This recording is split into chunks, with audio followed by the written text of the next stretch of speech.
that ever had with her little brother in Lakewood.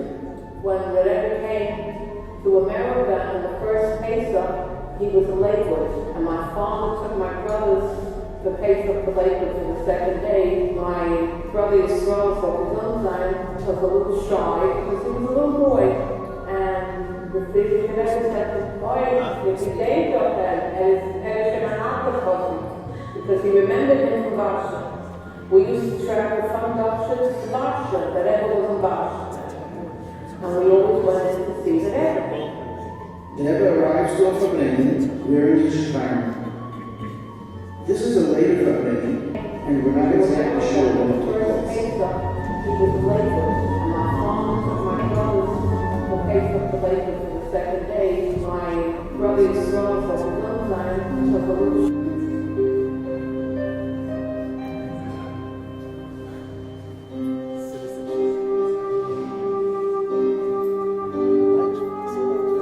We're outside some assembly here.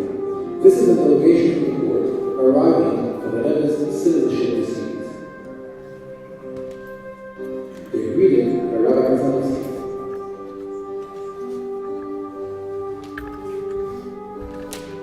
The Frierdiker Rebbe Zalman is serving refreshments.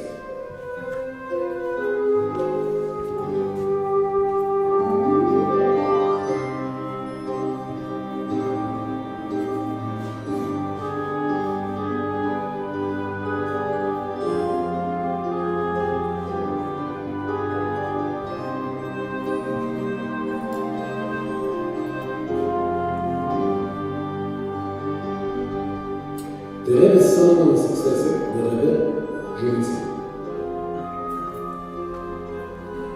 Rabbi Kazanowski.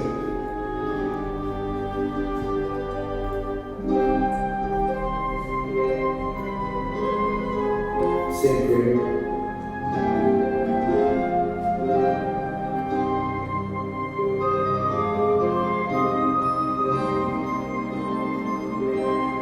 That's Supreme Court Justice Leo Reifel holding the register for the Rebbe to sign. You'll see Rebbe Chadakov for a second on the top left. This is the Rebbe's Yechidus symbol, his private study. In honor of the Rebbe, Congress passed a special law that citizenship could be granted in private residence. Look at the gentle way the Rebbe is assisting his father.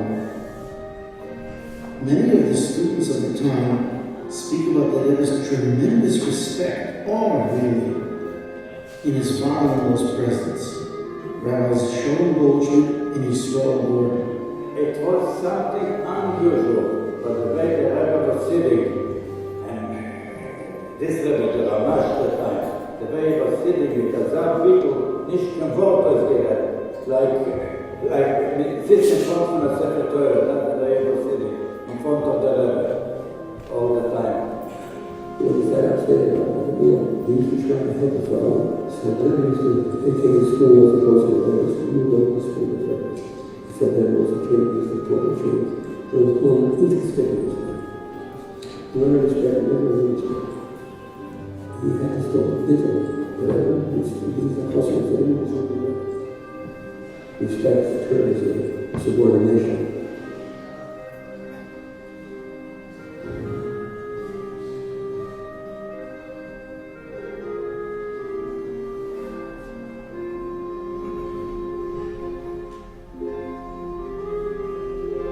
That's Yisrael Chayim's.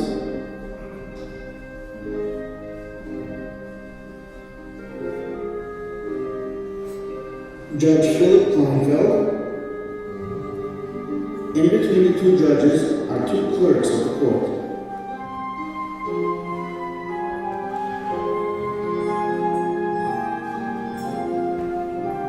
Dr. Nissim Adel of Merkez L'Neichim in the back there.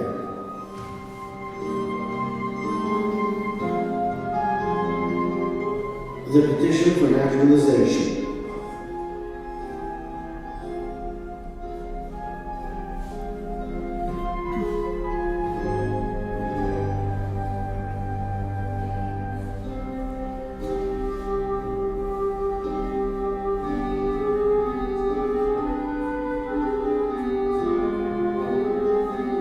the brown hat is the famous Yiddish writer, Nissim Gordon, who wrote a beautiful account of this event in the prominent Yiddish newspaper, Der Tag.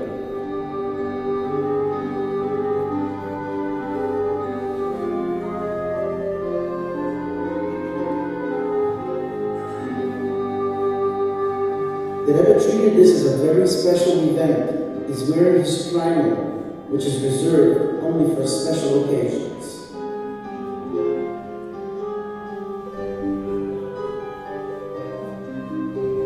That's the signature mark.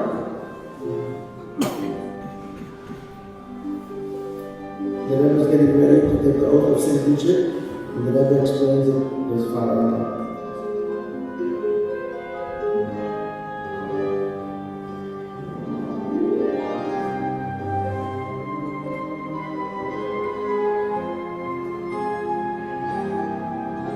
Rebbe said, I understand that just 3 days later after this occurred, you had the merit to be in that room with the Frierdiker Rebbe on the occasion of your Abschreibung. The Frierdiker Rebbe held out his tzitzis for you to kiss. Yes, that's true.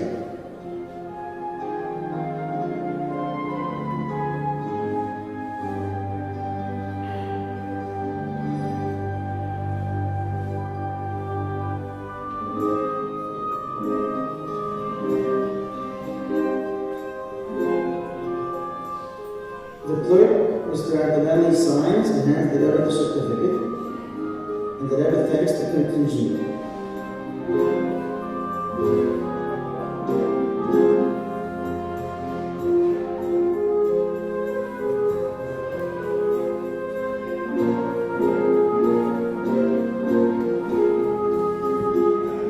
The Rebbe says, Abraham, our patriarch, left Haran, which was a self-indulgent land.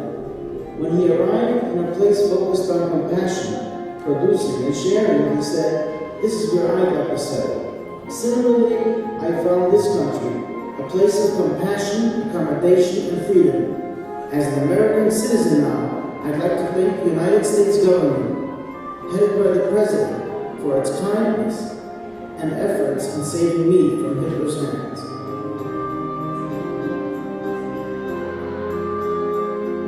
I give my blessing that the United States may have peace and success.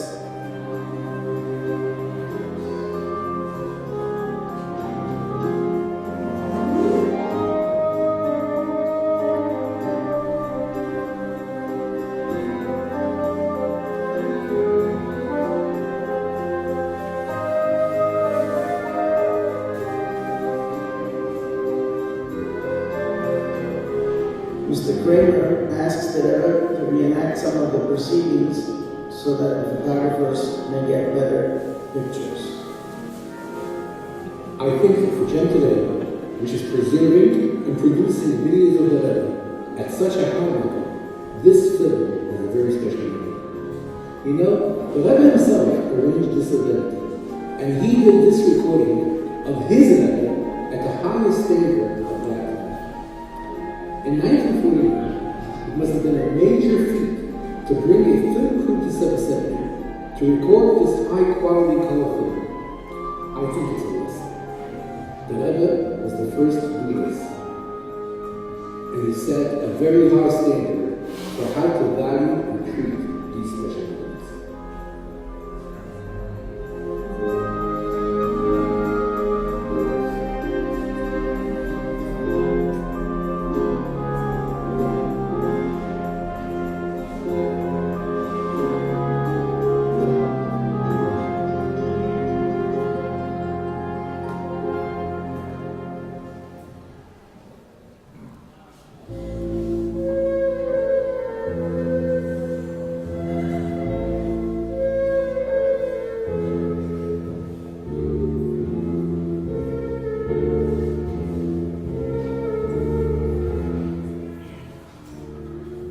On the 10th of Shvat, the year Tovshin Yud, corresponds to January 28th of 1950, Shabbos morning, the Rebbe passed away.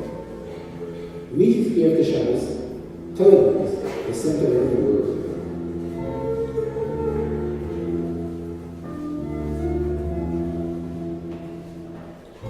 This is Sunday morning, Eastern Park, in front of Science Center.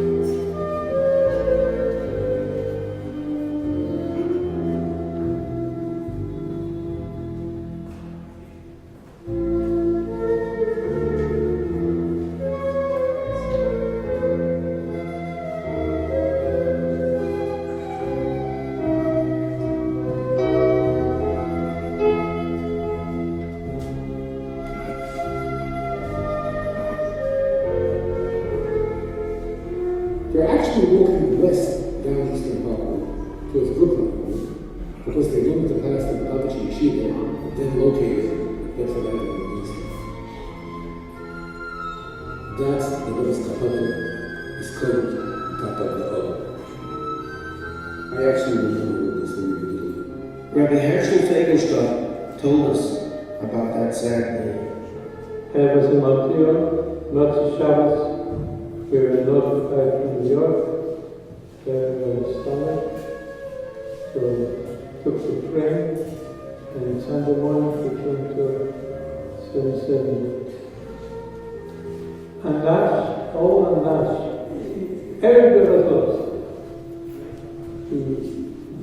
You could have gone where you wanted to be, the house was open.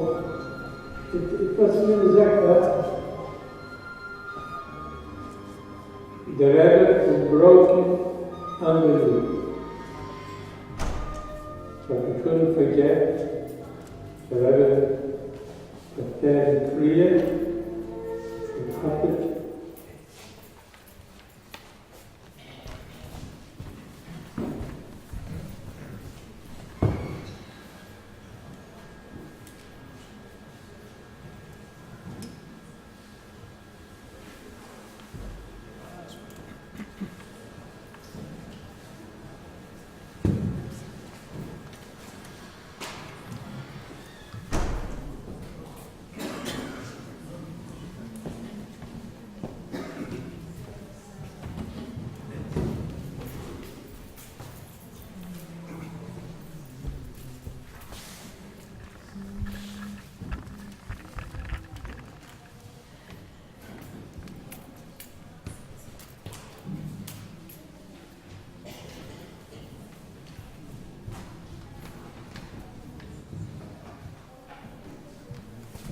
Bruch Aboy. Welcome to an evening titled America's Nishanders, Raising Custody Today. We all know that 74 years ago, Tessa Lashani, Friedrich Rebbe arrived in America. And he set about establishing Shivas, Hadorim, exactly the way he had in Europe. The Friedrich Rebbe declared during that time period, America's Nishanders, that just as Yiddishkeit flourished in Europe, so too it can continue exactly the same way here in America. We gather here tonight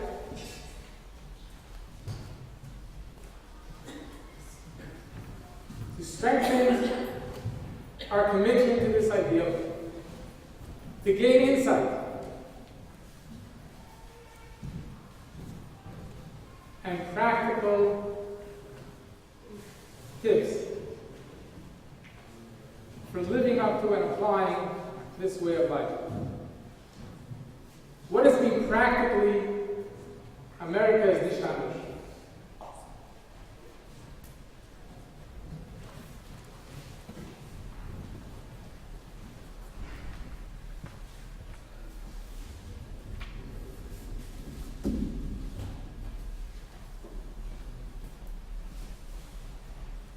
Rabbi Yosef Rosenfeld was supposed to be here with us tonight.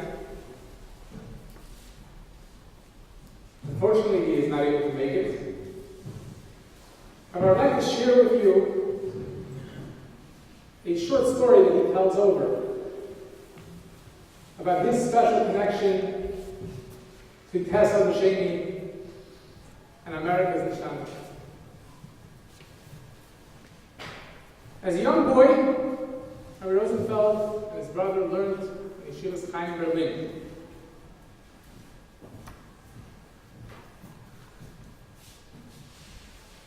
When the Frierdiker Rebbe arrived in America and opened up the yeshiva here, Yeshiva Temple,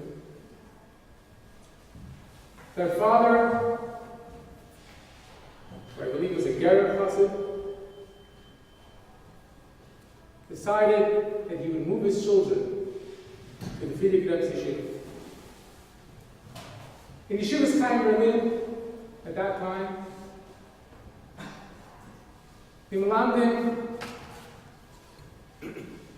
were great on the Chacham, but they were lacking tremendously near Shemayim. In fact, some of them were outright Chalei Shabbos. When their father came to the Rosh Yeshiva and told him that he is planning to take his children out and move them to Lubavitch, the Rosh Yeshiva told him they're going to remain Amaratzim. Their father responded, let them stay Amaratzim, but they'll be Rumiyid, keep Shabbos.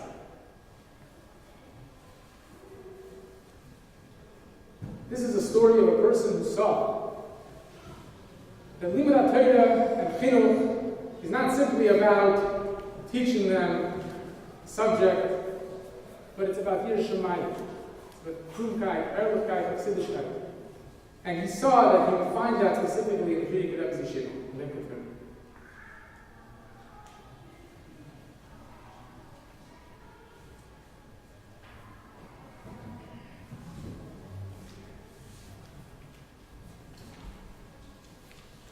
When we think of America as Nishtanders, we often wonder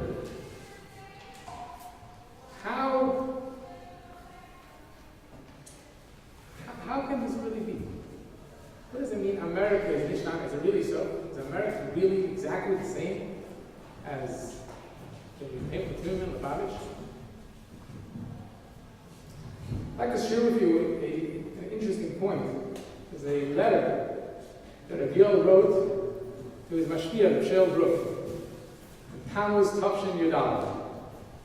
At that time, Rav Yoel was a bacher in 770, and Rav Shel wrote to him from Eretz Yisrael, encouraging him and the other bacherim learning in the yeshiva at that time that they should be involved in learning and davening, and not get sidetracked by other distractions.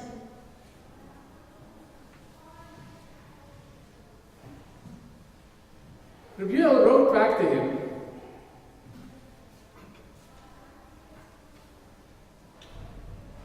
He reassured him that he has nothing to worry about. Ten Chatmim of 770 of America is exactly the same surah as it always was. He reminded his mashpia Rav Shel of a story that happened to him when he was a bacher, and he travels with Temple of Lubavitch to his hometown of Snus. Over there, he met a Kapster Chassid. At that time, there was a rift between Lubavitch and Kapster. This Kapster Chassid imagined that when the Rebbe Rashab established Temple Temimim, his intention was simply to have a following to fight his battle, so to say. This is what this Kapster Chassid imagined.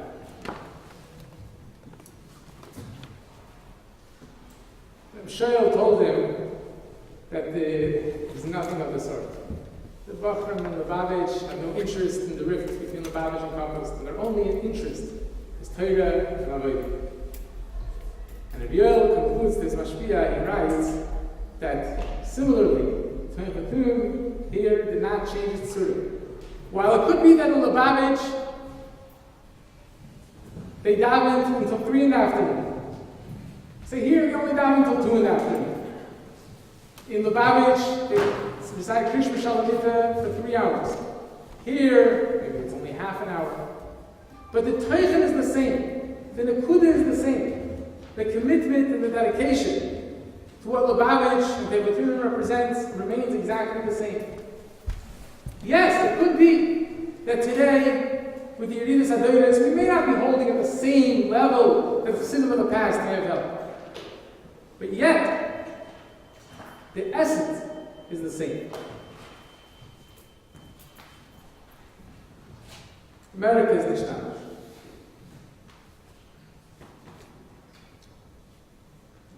As the first speaker tonight, I'd like to call up our official master, Rabbi Shir, Rabbi is going to talk about raising children to live quality life. Rabbi Asta.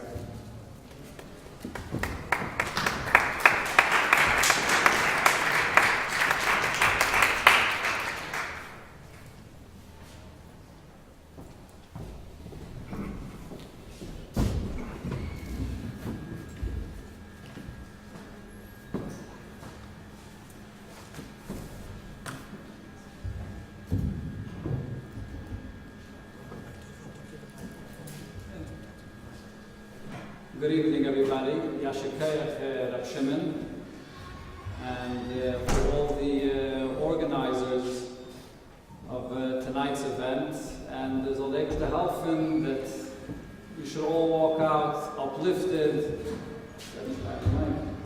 We should all walk out uplifted, inspired, and actually walk away with something tangible to grow and be Chassidim and committed to what the Rebbe demands of us to live as Chassidim.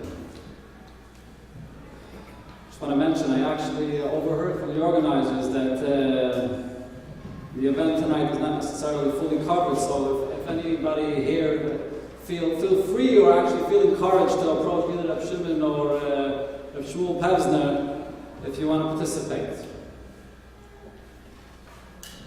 There's a Maimon Chazal, which I believe at this point is well known. Yesh Teire Bagoyim Al Tamin, Yesh Chochma Bagoyim Tamin. If someone tells you that there's Teire amongst Goyim, then don't believe him. And if someone tells you there's Chochma by Goyim, you can't believe him. What's the meaning of this Maimon Chazal? What's really the difference between Chochmah and Teira? What really differentiates Chochmah and Teira? Teira is also a Chochmah. Ki Chochmah Aschem V'Nei Amen. So let me just share with you the context of this Maimon Chazal.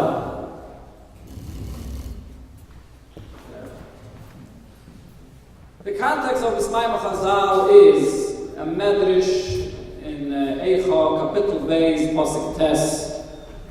The pasuk there says, Malka v'sareo b'goyim ein teira. The pasuk describes the churban. And the Medrash elaborates and says that while Yidden go into Golus and they live amongst goyim, yesh chachma b'goyim. They can find chachma there, but ain't teira b'goyim. They don't have teira to illuminate the way amongst goyim. So what the Medrash is really saying is that the Chochmah B'Goyim, the fact that Yesh Chochmah B'Goyim is actually a symptom of Golus.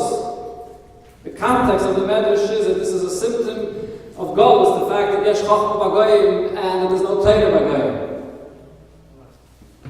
Furthermore, another interesting observation over here is the Lashon of Chazal is interesting. Yesh Chochmah B'Goyim Tamen, Yesh Teira B'Goyim Al Tamen.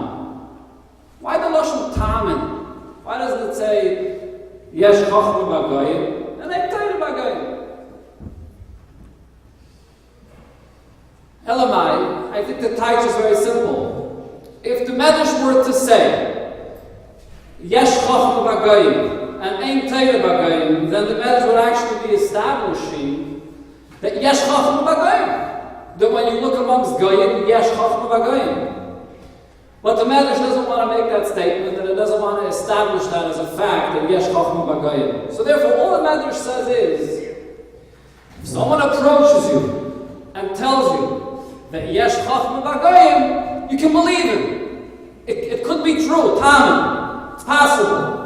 But not that the Medrash is making a unqualified, established statement that Yesh Chochma B'Goyim, there's Torah B'Yidin and there's Chochma B'Goyim. And as the Rebbe explained many times, that the difference between Chachma and Torah is the Lashon Higra. Torah teaches a person how to live life. A derech b'chayim, what he should do and how he should live his life. Chachma is a Chachma, but it's not a derech b'chayim. But what really is the difference between Chachma and Torah? What really is the definitive difference between Chachma and Torah?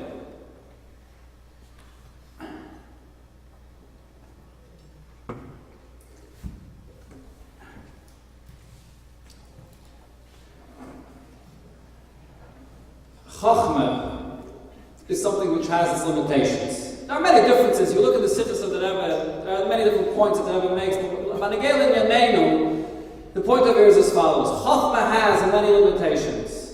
What's Chachma? Chachma is the product, the innovation of the human mind. A person thinks with his own mind and comes up with a certain Chachma, whatever it may be, but it's not more than the innovation of the human mind. Umemela, it has intrinsic limitations. The human mind can only reach as far as it can reach. Torah, on the other hand, is the essence of truth of everything. The Torah reveals and discovers and shows a person the real truth about what everything really is. That's what Torah is. Torah is emes.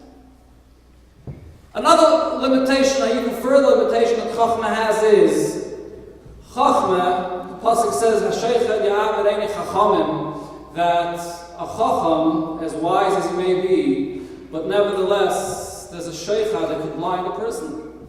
And as I ever once said in the Sikha, there's no greater Sheikhad than a Kolpshoim Techasa Av, self-love that a person has.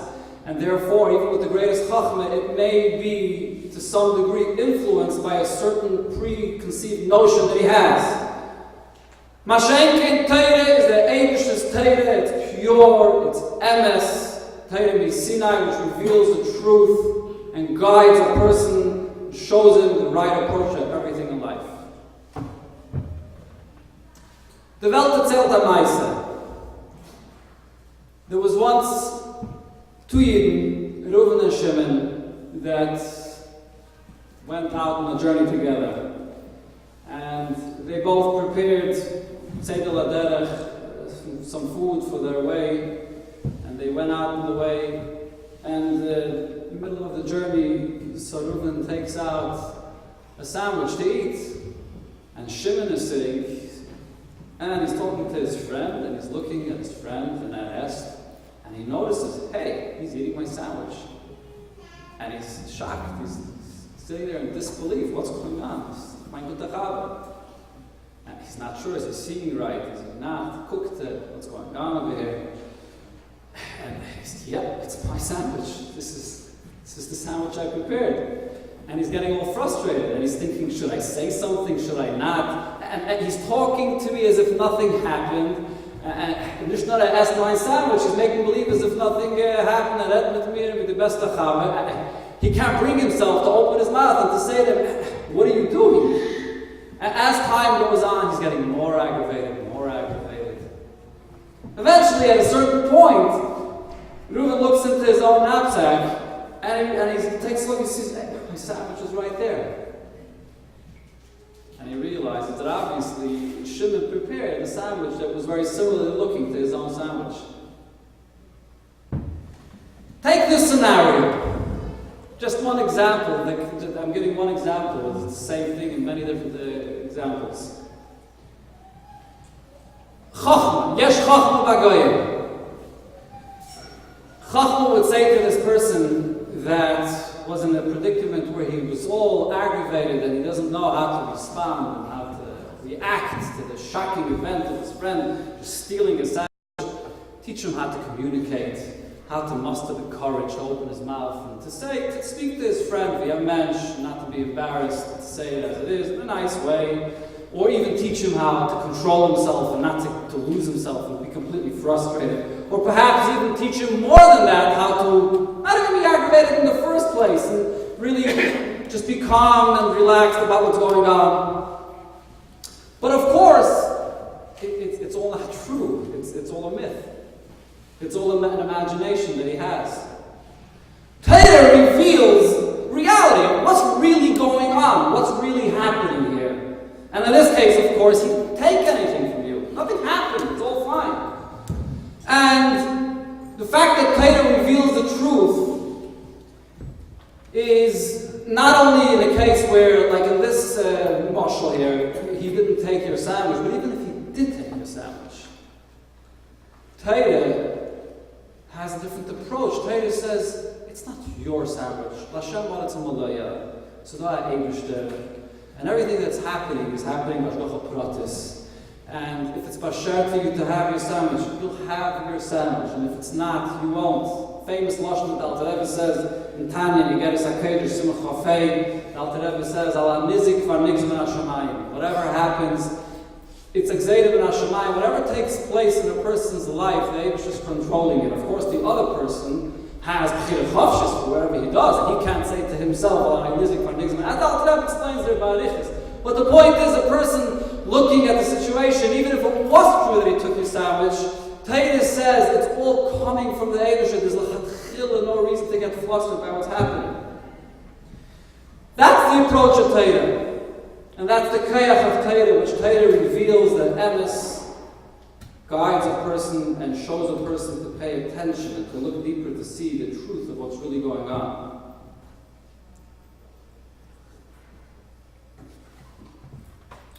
So this is one example. This is one example of a case of Birad Lachaveiroi, where a person is in a situation where he feels like his friend is doing something that is taking away something from him.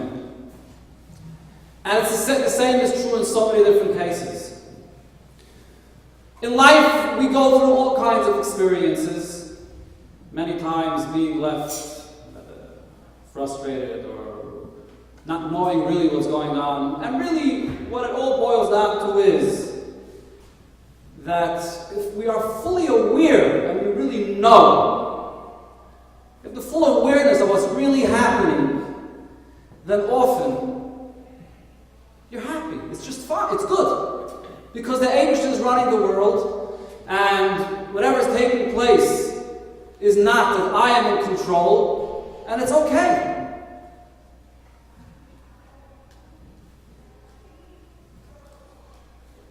There's a pasuk that in the Torah, is repeated twice.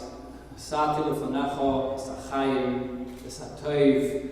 And then the pasuk says the opposite of Chaim, the opposite of Toiv. And then the second time the Torah writes this pasuk in Parshas Kitzavim, the Torah concludes with V'charta v'chayim. Choose life. Torah repeats this twice. And actually there's even a third pasuk, which the Torah says a similar message. Re'ei nasati l'fanecha hayoim bracha, and the opposite of bracha. 3 times the Torah repeats the same message. Fragt the Klotz Kasha 3 times to repeat the same message again and again. What's the point? Why? And my mother said this. Many Maimonim, it's actually a Maimon by Yeshiv, Tofrei Shayim Gimel from the Rebbe Rashab, and many other Maimonim where the question is asked, does any pasuk that has to be repeated more than once? It's not this pasuk. Any living being instinctively wants to live and that things should be good. Why is the pasuk reiterating and repeating this pasuk again and again and again? It's Toiv, it's Chayim, it's the opposite of V'charta v'chayim, commanding V'charta v'chayim. What is the pasuk talking about there? And the answer given in Chassidus is that Adarab. Because Torah fully understands the human instinct to judge things and to come to conclusions based on the senses that we have. And first and foremost, to come to conclusions based on the Chush HaRe'iyah. We see things, we judge things by sight, and that's the type of definition we give to what is considered Chaim and what is considered the opposite of Chaim, based on what meets the eye. That is the human instinct. Because Torah is aware of this human instinct, so the Torah tells us again and again, be aware and probe deeper, think what is truly Chaim and what is truly Tov and what is the opposite. And when you really pay attention to what is truly Tov and what is truly Chaim, you may discover that what you might have thought is Chaim is not necessarily Chaim, and it might even be Chas v'Shalom, the opposite. And you may discover the source of what is truly Chaim. Torah, mitzvahs, or like the pasuk that Chassidus quotes all the time, V'atem adveikim v'Hashem lekechem chayim kol chamayim.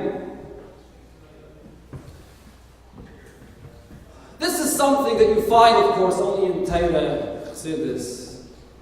Alle Chachmas in the ganze Welt will not pose a question to a person and will not bring a person to ask himself the question the way Chassidus does when it asks the question, Lama Yardan Neshama Lamata.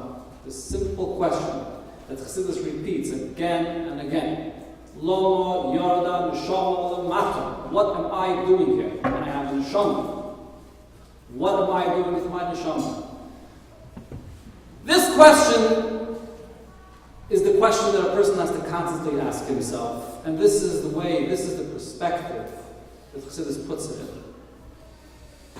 Chassidus, Torah Bechlal, puts the question to the person, ask yourself, what is life all about? And when Chassidus gives, when Torah gives the answer, that true life is to do things, to be dovuk, and to do things the way the Eibusher desires them to be done. It's not a chayk. It's not a gzeirus hakosov. It's not the Torah commanding you and establishing this is the way it is, like it or not, this is the way it is. It's actually something that makes sense. This is really the true reality of things. The fact is that a life which is filled with content, a life which is based on something which is nitzchiyistic, eternal, everlasting, a life connected to truth, is a life of fulfillment, happiness. A person is glad with his direction in life. He knows what he wants out of himself. Always happy, always accepting, always understanding. A life al pitayah, a life that's molei teichin, is a life that's molei simcha. A life where a person chooses anything other than va'atem adveikim b'avaya lekeichem. And people at times invest so much energy and devote so much time to whatever it may be, and you look in the afterwards and you look at, what do I have of all of this? What am I left with? What do I really have over here out of all of this? Really nothing. Things that have no teichin to them, things that are not real, are not emes. What really am I gaining out of all of this? So, this is just the true reality that the Torah keeps on telling us on a daily basis. Ask yourself the question, Lama Yardan Neshama Lamata. Am I living a life which is full with Torah and mitzvahs and things that I can say this is real, this is emes, this is nitzchiyisdik? And that is the source of real joy. That's the source of real simcha.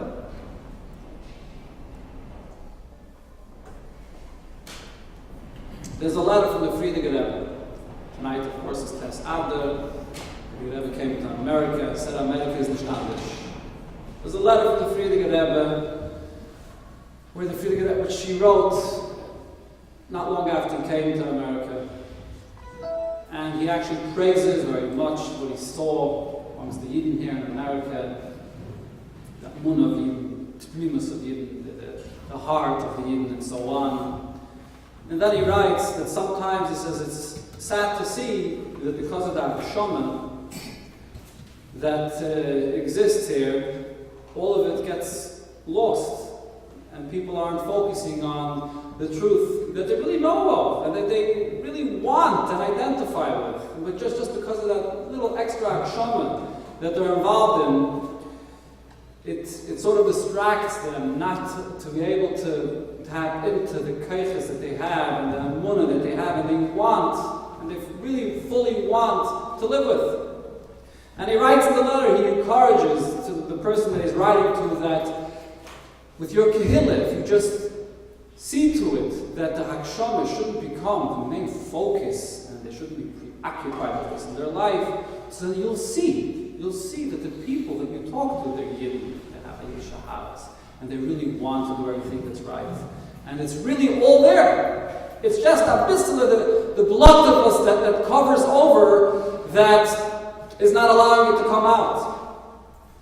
There was once by a Fabrengen, I believe it was Erev Rosh Hashanah Tavshim Mem Daled, where the Rebbe shortly quoted the famous story of the Rebbe Rashab that was traveling with a maskil. Yeah, I can repeat the whole story now. The Rebbe didn't repeat the whole story then either. The Rebbe just referenced the story where the Rebbe Rashab was traveling with a maskil, and he explained the maskil that he was traveling with, that there are three different opinions in our journey here. There is the Ferd, which the Ferd is thinking about the hay, and then they used to put the hay to lie in front of the Ferd, and he's constantly running towards the hay. The Ferd is running to get the hay. And you have the Balagol that's traveling in order to get his money's worth, to get paid for what he's doing. And then there's us here sitting in the wagon, and we want to get to our destination to be able to sit in the Menucha V'Shalva and continue our discussion and continue learning. And the Rebbe wrote this story because the Rebbe then at the Fabrengen was talking and urging the Eilam, and was this Erev Rosh Hashanah, it's an auspicious time. Every moment he can make a difference. And the Rebbe stopped and said, on a time that feel garnished. Feistnish was the high Nacht and Morgen, it's all the same. So the Rebbe referenced the story, and the Rebbe gave like a shrei. The Rebbe says, hey, move the cup from the hover. Is that if a person lifts his head out of the hover, out of the hay for a moment, a Yid hears and feels the emes. Das ist Deutsch, das ist Erev Rosh Hashanah. Und man darf sich ein Schockel geben. That's a story that the Rebbe repeated. In der Fabrengen mit Beis Tamush, Tavshin Chai, the Rebbe then brought the Rashi, and he gave to Bilam, that Bilam, Vayashkin Bilam Babayker, that the Medrash says that the Eibusher told Bilam, Kfar Kodmach Avram, that Avram already got up Babayker. And the Rebbe explained, what was Bilam trying to do with this Vayashkin Babayker? What was he trying to do? So there's a Rashi that says, but the Rebbe explained something else. Everything that Bilam did was with a certain intention. He was trying to make a point in order for him to Chas v'Shalom be able to bring to what he wanted upon Yidden. And here, Bilam was trying to make a point as follows. He says, and here the Rebbe went into a whole long arichis. Being Melamed Zchus, the Rebbe says, is a Heintat Zeit, it's a Shvedet Zeit, mit Netzaika Itin. People really do have a difficult time. Parnossa, this is nicht dieselbe Sache, wie Amal, as the Rebbe once mentioned by Fabrengen, that Amalige Zeiten, people lived in a two-bedroom or two-room apartment, and there was no digest to the degree that there is today, at least. And Heint, as the Rebbe then said, the Lashon Heint of home insurance, car insurance, life insurance, and all andere digest. And then bei this digest of Parnossa was verjogt, und mit der Chasse machen, the Kinder. Here this imminent cup that people really don't have time, and you could really, but Emes, justify that was the boy, or a person doesn't learn the boy, and so on. But then the Rebbe says, Bilam came, and the point that Bilam was trying to make is that it's all good and fine, but then the question becomes, what's going on with the other part of a person's life, the Gashmias of a person's life? Over there, it's also the same story. So he doesn't have the time to enjoy himself. He doesn't have a moment. He's running. He's busy. So Bilam was saying, "Was geht da vor?" By Yashkin Bilam Babayker, he's trying to say What's going on in the other area in our lives? So the point here of the Smaim Chazal that Rebbe said is that if we are strong with the Vayashkim Avram Babayker, so then we prevent Bilam of coming and saying, Kum Tzagashmi is there it is all the time in the world. So this is a message that the Rebbe was saying to the Matzav of Yidden here today in America. As I said, the Rebbe was Tzeiken Itim, the Tirdis, and the lifestyle that we run.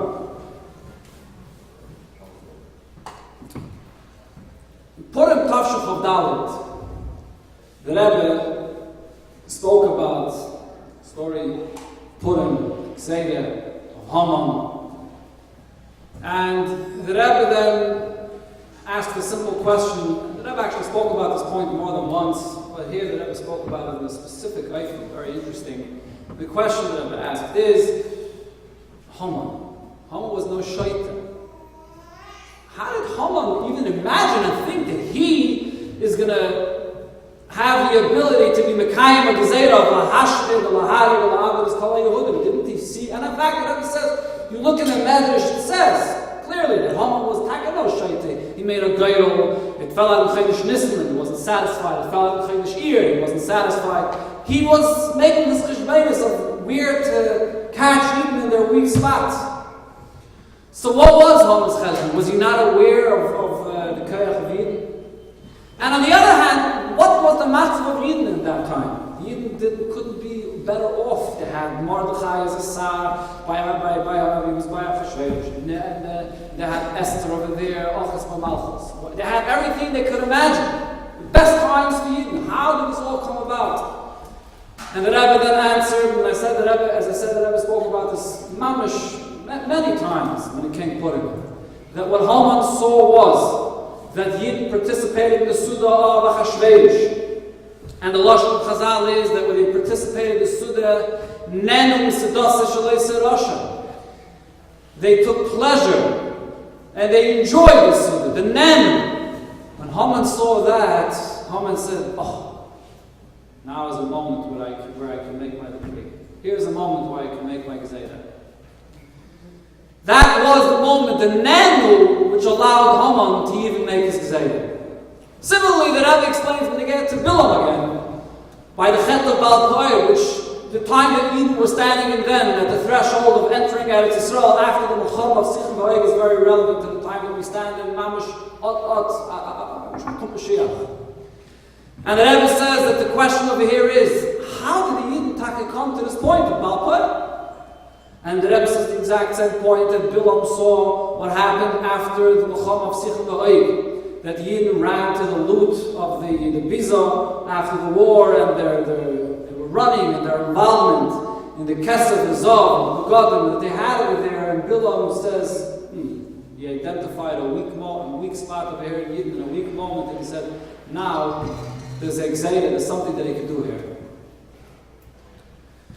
This is the Aveda of a Yid, of a Chassid, in Golos, in America, to be strong and to remember clearly what the true definition of Chayim is, what the true definition of Tov is, and where it really all is, and not to be preoccupied with anything else.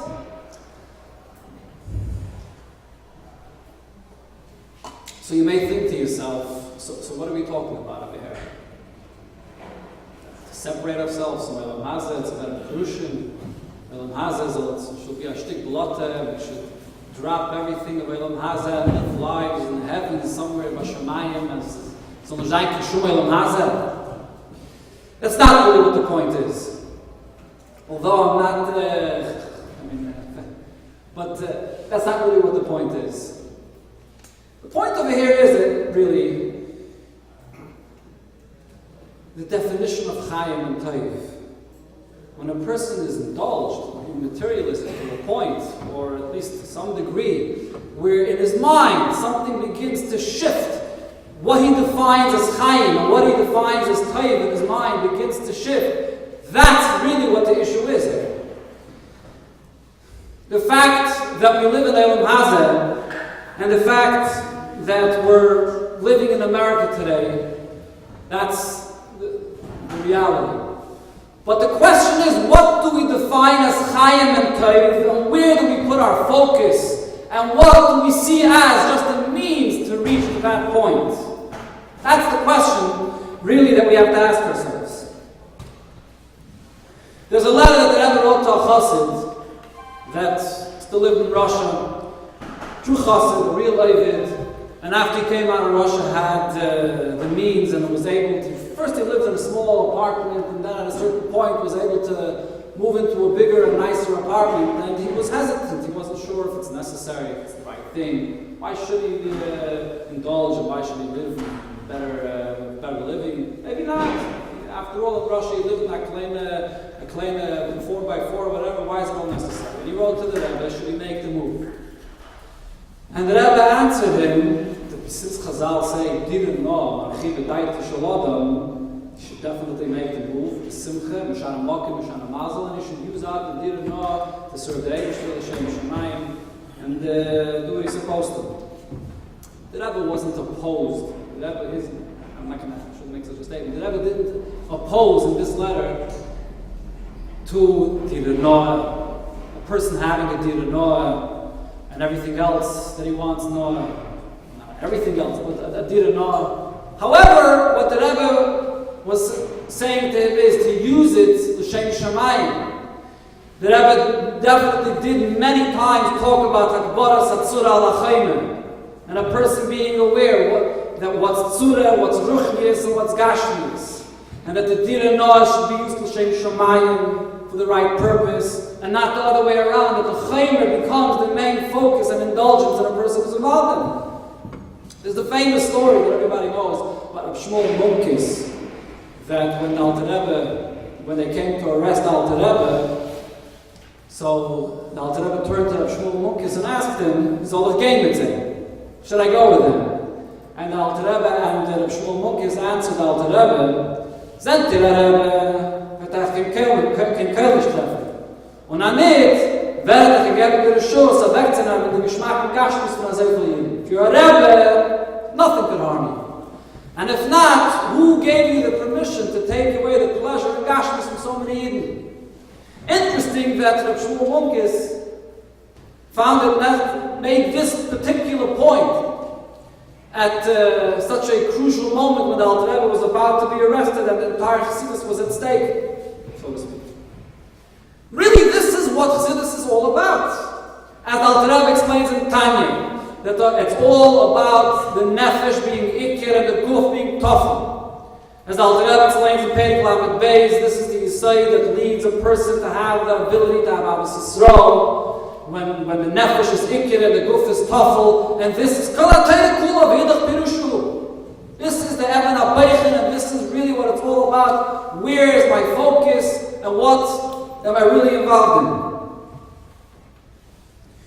There's something that you find in the Rebbe Sichos over many years, earlier years perhaps, where the Rebbe would quote the Maimon HaOlam, "I'm going to have a good time. I'm going to machan alev." More than once, the Rebbe quoted this, and the Rebbe would ridicule this expression. But some shach is going to have a good time. Against machan alev. What's the implication of that? There's a certain subtle implication over here. He says, if a person is sitting and learning, maybe that's not a good time. Then when I get wherever it is, he's going to have a good time. I'm macht alev. The Rebbe is really demanding of us to have the clarity.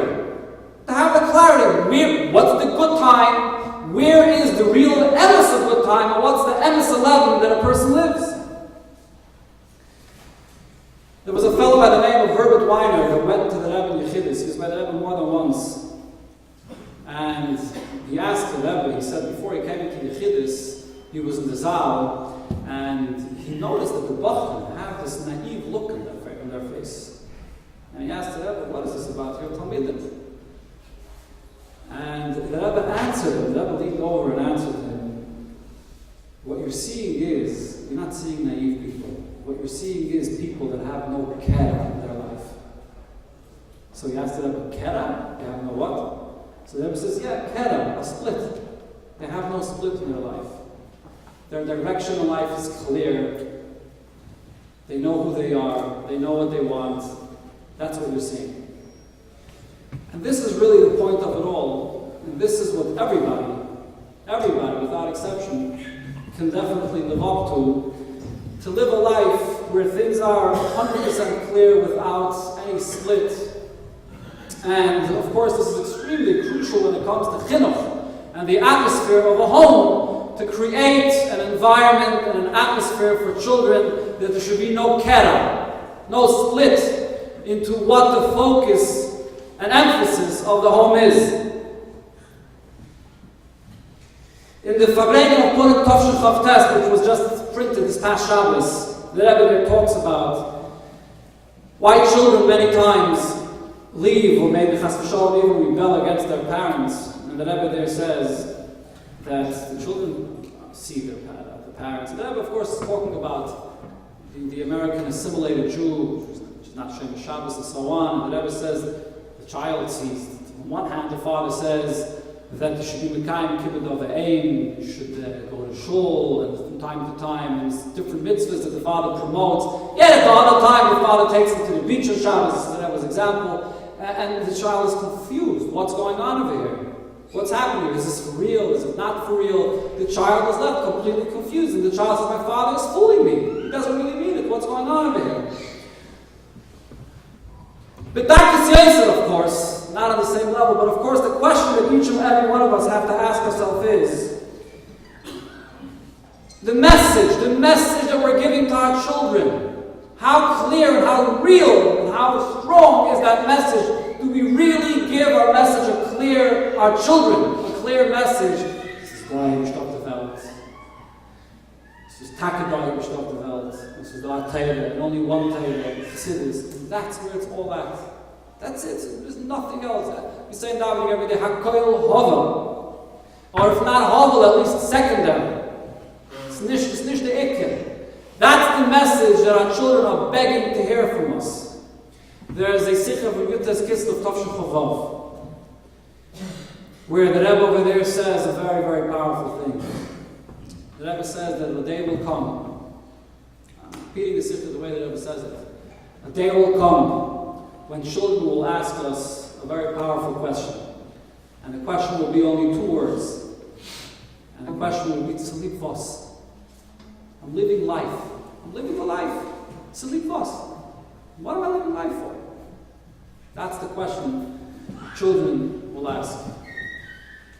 The Tata gegeben machen al Leben. Again, they haven't used that expression. It's the machen al Leben and so on and on and on. But Tzalip Vos, what is it all about? What's the purpose of it all? That's a question that children ask, will ask one day the parents. And the Rebbe actually went on to describe even further. And he said that with that heintige Zeiten, that there's tremendous Yisure HaNefesh, that was Lashon, that children go through. And people wonder, what are these Yisure HaNefesh? The inner turmoil that people go through, what's the source of it? And I went on to describe them. Again, you run to a doctor, and the doctor suggests all kinds of vitamins to take. You run to a psychiatrist, and the psychiatrist says you have to deal with the split personality that your child has, and we have to see how to deal with him. And then I went on to say, and the doctor suggests that maybe give him some more time with football, baseball, or something else, where you can air out and so on. And the Rebbe said, what's all behind this? What's really, why today? Why this change that we see children go through such pain, such inner turmoil, such psychological issues? And the Rebbe answered, the Rebbe said that the answer to all of this is that if children see that the parent gives and makes the emphasis, Torah and mitzvahs and Yiddishkeit, and the child is not confused, the child walks out and everything is clear, crystal clear to him, so then there is no inner turmoil, there's no psychological issues. Move on. But this is the Nekudah that the Rebbe said in the Sikha, that when a person gives the child a chinuch, so then, and the Rebbe quoted the pasuk that it says by Rivka, by Yisrael, so Abban and Mekirba, that the turmoil that was going on by Rivka was between Elam Haza and Elam Haba. What's this turmoil all about? The two lives, the split personality, it's the lashon that the Rebbe used in the Sikha. The split personality, the kera, that the child is picking up, and the child is confused. And then when it comes to different things, and you may wonder, here the child is not interested, and here he is numbers, and so on. A child that picks up in the home a very clear message, a child that has a message that has no head and ahin, so the child is happy, things are clear, things are... That's the message that the Rebbe begs us to give to our children. And this is the cheshbon hanefesh that, of course, every parent does make. And there's no parent that doesn't want to give his child, according to this, the way the Rebbe describes in this sikha, this is not something, this is negated to the health, to the mental health of the child, and by extension, the physical health of the child. There's no parent that doesn't want to give his child a healthy, coherent life where everything is peaceful and there's harmony, where everything is 100% clear and the direction of his life is fully clear to him. I just want to mention, I'm only mentioning this because my father reads a Refuah Shalema, Yehuda ben Sarah Rivka. In the home that I grew up, Baruch Hashem, something that I was zeicher to see all the time, together with my mother's Alzheimer's, the clarity was always something that brought all of us to where we are today. My brothers can attest to this too. After a long day of work, my father comes home and sits and learns Hayacha from Kol. He would always sit in the dining room and sit Hayacha from Kol and learn on a daily basis. It came to a Shabbos Suda, always a Chassidish Shemaisa. On and on. I don't want to be milded about this, but there was something that I grew up with, always with. It was a very clear thing, what's Ikir and what's Tafel. What really matters, what do you really get excited over, and what really, this is not Ishkeit. My father was, this is not Ishkeit, it's not important. And what did he talk about, and what was he excited about? About more than a year ago, I decided to do something at home. Rambam. The Rebbe's Takana of Limud Rambam. I'm sure, I hope we all learn Rambam, the Rebbe's Takana. And I thought that it would be a nice thing. I just wanted to be machazik the Rebbe's Takana to make a siyum in the house. Every time I finish a sefer, the Rebbe spoke often about making a siyum, every sefer you learn. To make a siyum with the family, with the kids, every time I finish a sefer in Rambam. And what ended up happening is, it became a focal point and an excitement that the children look forward. Be'erach once a month, they know that there's going to be, we get learn Rambam, we get Machan Hasim of Rambam, with a l'chaim, with cake, and with Yud-based Psukim, and Stokke. And it wasn't even my intention, but I'm only saying this to make the point that in a home, you have to find opportunities to create moments and times where children should begin to identify good time and leaven with things that are Torah and mitzvahs, things that are connected to Kedusha. And there's many other things that can be said in this vein, in the anhaga of a home, the way a bracha is said, that a child looks at a father and sees the way the benching is, the bench with a hat and jacket, the way he's supposed to bench. Sees the father, rotz l'dvar mitzvah, always runs to do a mitzvah, runs to a shir, he's running to a minyan, and that's what he's really occupied is, that's what he really cares about, and on and on and on. This is something that we all, I'm sure, are doing and are, to one degree or another, creating an environment and showing our children what is our real interest and what really matters to us. So, just to conclude, you may think to yourself that at this point in my life, whatever it is, and there's no big changes that I can or will or are ready to make in my life. So I just want to finish off with the sikha that I mentioned before, Purim Tafshin Chavdalid. Is this working at all? Okay. Purim Tafshin Chavdalid, where the Rebbe then said that why Taka wasn't Haman Matzliach. What was Haman's mistake? As mentioned before, Haman had a cheshbon, Nenum is Sudas Shalei Serasha. So why Taka wasn't Haman successful? Haman's mistake was, even when Yidden are in a matziv of Nenum is Sudas Shalei Serasha, it doesn't matter. Ayid like Ayid. Mekanish onrid in the Pintel Yid. And as the Lashon that the Rebbe mentioned many, many times, that whatever happens in a person's life that's not in accordance to Torah, and even not even in the Ruach of Torah, the most darkest sense, it's nicht it's not the true Yid, it's not really who he is. Yitzrei Tokva. It's a Chitzeni is the thing that's overcoming him, and it's not the true essence of who he really is. So every person, as I mentioned before, the letter of the Frierdiker Rebbe really desires and wants only to live by his Emunah. And every person can and definitely will strengthen himself in whatever kol chad from shiyuda delay to add an increase in his involvement and his excitement in Torah mitzvahs to create a clear and positive and atmosphere in his home. And as the Rebbe many times quoted the pasuk in B'chukai Sai Telechu V'nasati Gishmeichem V'itom. Choosing a life which is filled with Torah mitzvahs is not chas v'shalom a life where a person has to say, never chashver eleven. Adarabah, the true fulfillment and the true happiness that a person could really have, v'nasati gishmeichem b'itom, is if it's been b'chukay sai telechu. This is the only way a person could be really fulfilled, because anilay nevresi el l'shamish es kaini. This is what his being is. Only when a person does live such a life is he fully happy that he's using his kaiches and talents that Eibishter gave him. So the Eibishter helping that we should all walk out and be nischazik, to add and to bring clarity, the Lashon of Chazal, leiv echad, to be mechanach our children with leiv echad, with a unified one heart, la'avinu shebashamayim, and when Mashiach comes, we should be able to show our children and say, Ru'u gidulim shegidalnu, the Rebbe should come and take us all out of Golus, take it from the Yad Mamsh.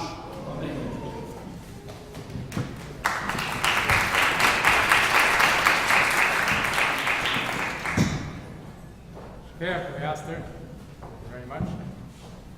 I'm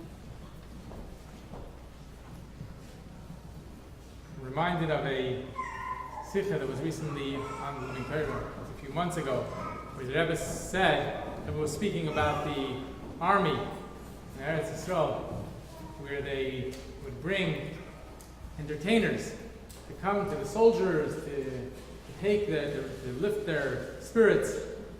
And the Rebbe said that instead of sending some people to distract them and to mix them up, instead they should send people who should guide them, to give them real simcha and real clarity, and that's what's going to lift their spirits. Our second speaker tonight I would like to call upon, we are in David Gans, so now Shir Stem Lapim Lubavitch in Morristown, and the Shpiyat Anash in Muncie is going to speak about the Yiddish Chassidish way of chinuch, and is it really different than standard or Weltische education in the Gans?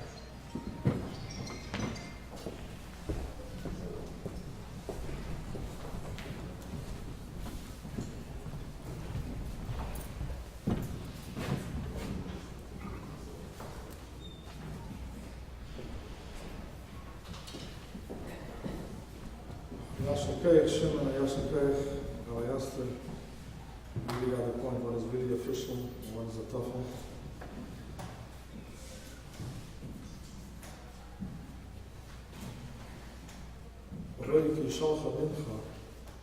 If a child with a negative twist will ask you a question, Tati, where is everybody tonight? Where is Kol HaKol HaKevish? You should answer him that Kol HaKol, Kol is Rosh Hashanah, C-O-L. And everybody is watching. Nicht, dass ich nicht in verstehe. And I would know, Bruchem Aboy, thank you for all of you who made it here. And Taili Yid Nachem L'Deya, Chassidim Yalsha Meister. And I'm not going to reveal any deep insights. Or even I don't think I'm going to try to inspire and we walk home and then we're very inspired with what do we give over. I will try actually to do things that I do every day in yeshiva. I lately instituted a concept of giving hashkafa classes. In yeshiva,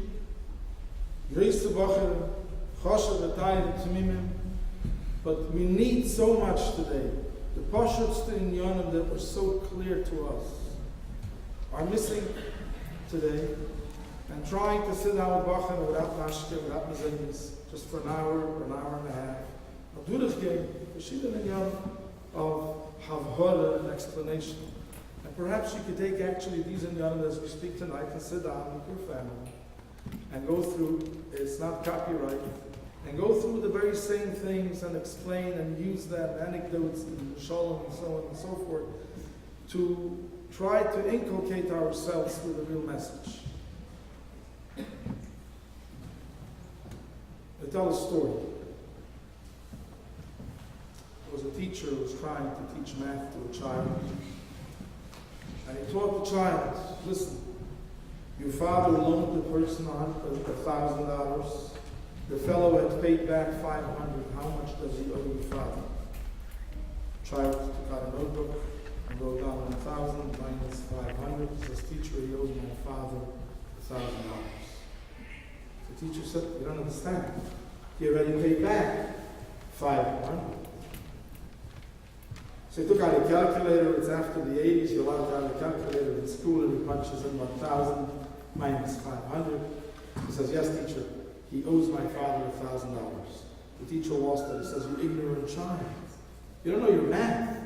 He already paid back 500. The child looks up to the teacher in his mind. He says, the ignorant teacher, you don't know my father.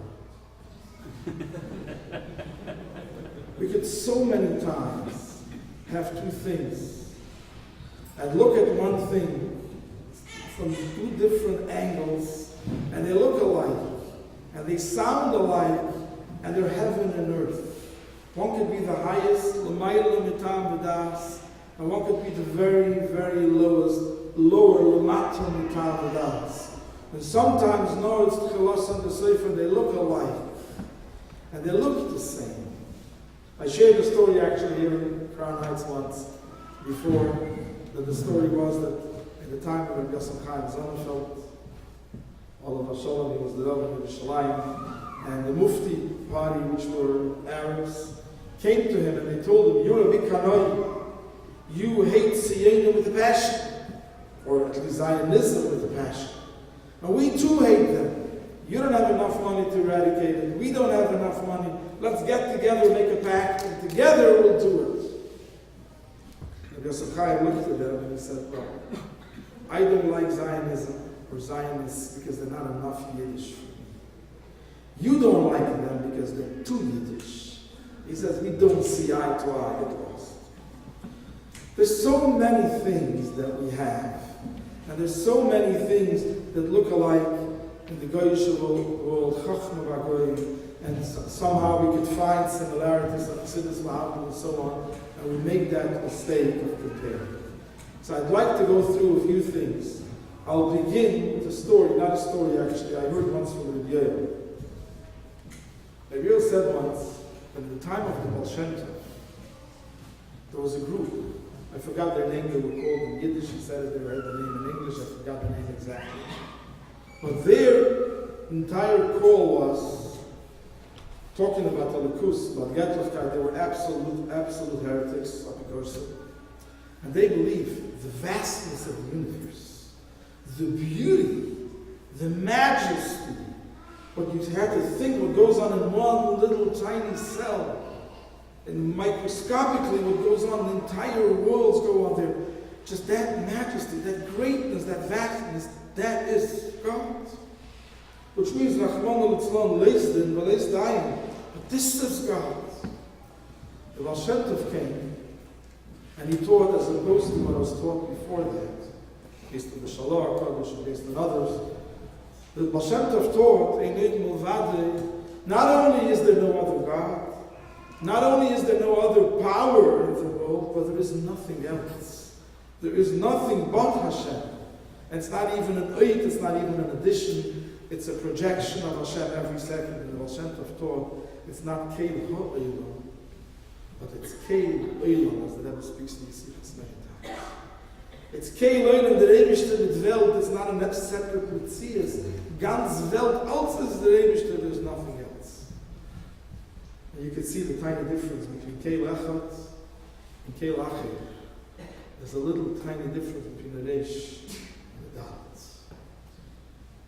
Seemingly, they say both exactly the same. One is Kodesh HaKadoshim, the highest you can reach, and one is the lowest of the lower, Rachmana Litzlan, the person's mamash. I was given the title to speak about Hein Am, Levada Yishkon, Uvagoyim Lo Yischashem. We're not talking about not doing a babies. We're not talking about not talking Lashon Hara, not eating, not kosher, Rachmana Litzlan.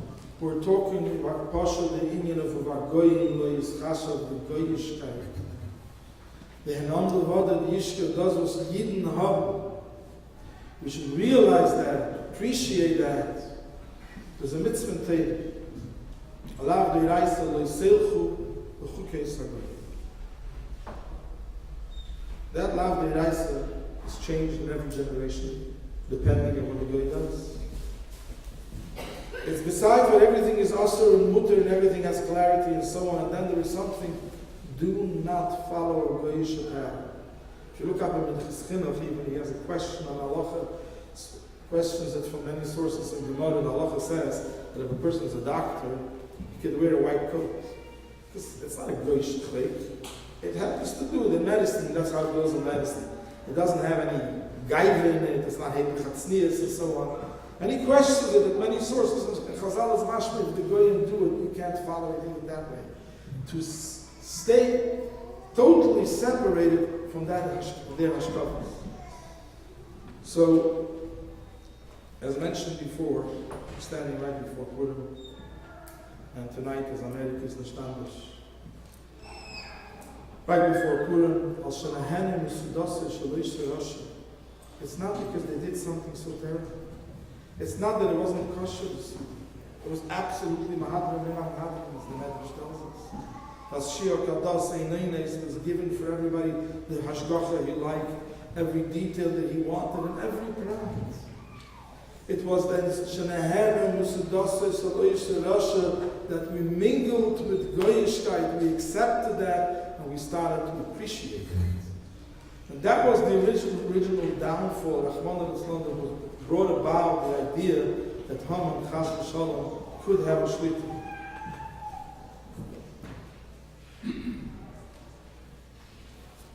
So I would like to make a shtickle hakdama. The Gemara says, Barasi Yitzhara, Barasi Teire Tavlim Kineged. I created a Yitzhara. I created a Teire that should be a remedy. How we should tackle the Yitzhara. The truth of the matter is that that's the expression of Chazal. And it's not only Barasi Yetzirah, Barasi Teirah, Tavlin Kenegda, but it's also the opposite. Barasi Teirah, and therefore whatever Teirah Zog, Zog the Alter Rebbe in Tanya, is Zelu Umazeh, the Yetzer finds a way for every beautiful new thing in Teirah, of every Kiddush in Teirah, the Yetzer finds his way how to tackle it. Barasi Teirah, Barasi Yetzer Hara Kinegda. There are many Yetzer Haras in this world. It is including. There are Yetzer Haras which are exclusive, and a person with Seichel V'das is not upset, and has Seichel understand that we're trying to bring it out because it's only for us.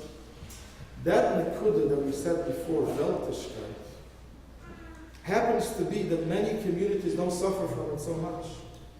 If you live in a Musar world, because the ganze Indien is kafir, einige von Tanissa, Brechenwelt, and they did Gilgul Sheller, and in Yonim of brechen sich, und die ganze Welt, die ganze Nekuda ist weltgestreckt.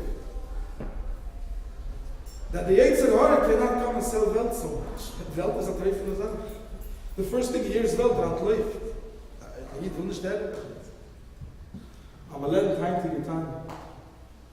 Tachlis kol ha'olemus. Tachlis kol ha'olemus is Olam Hazeh HaGashmi. Because Atzilus is a Yerida Loisbach. Atzilus is an Olam Salyanim is a Yerida. It's only a Ziva Ohara. The Tachlis, Atzilus, drückt sich is Dafke Olam Hazeh HaGashmi.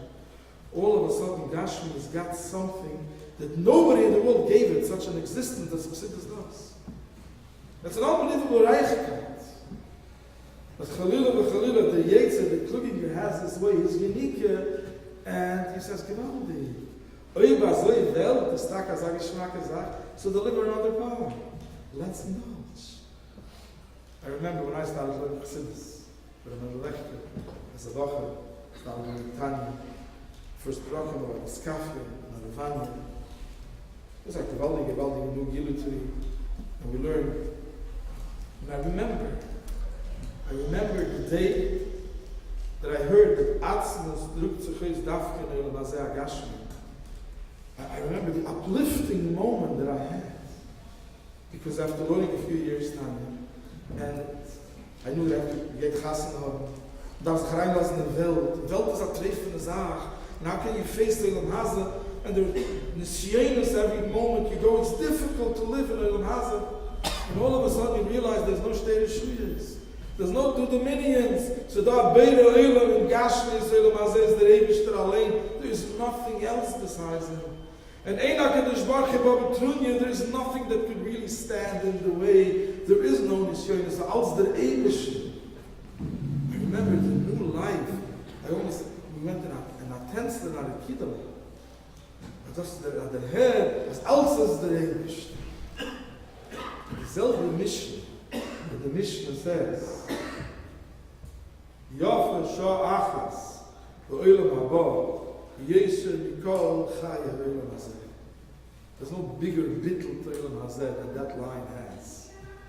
There's 1 hour in Olam Haba. Puts to shame. Kol Chaya Olam Hazeh, which is in the life of Shlomo HaMelech. All the Tanugei Olam Hazeh that a person could ever think of and never having 1 second of arguments nefesh. We don't have the words to describe it. We can't fathom it even. And all of that put together, Shitta Alfa Shnin, 6,000 years of that, doesn't come close to a second, to a minute, to an hour. That puts to shame Ganz Olam Hazeh. But after that, before that, the Mishnah says, the very same Mishnah, Yafa Shah Achaz M'tshuva Ma'asim Tovim B'Olam Hazeh Yeser Kol Chai Olam Haba. Those are tachlis when everything is not malachim, nicht chapel malachim. It's not Shemai Shemayim, because Shemai Shemayim lo yachal kelucha they cannot attain Hashem.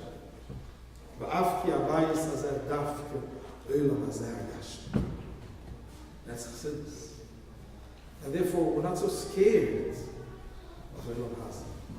Olam Hazeh is a conduit to everything. Teire mitzvahs is dafke, dire betachteinen dafke Olam Hazeh HaGashmi betachchava. As Rabbi Yosef said before, a dire no is markiven daite shaladam, with all the harchavas that we could have and we should have in abundance, meyodei hamlea harchava.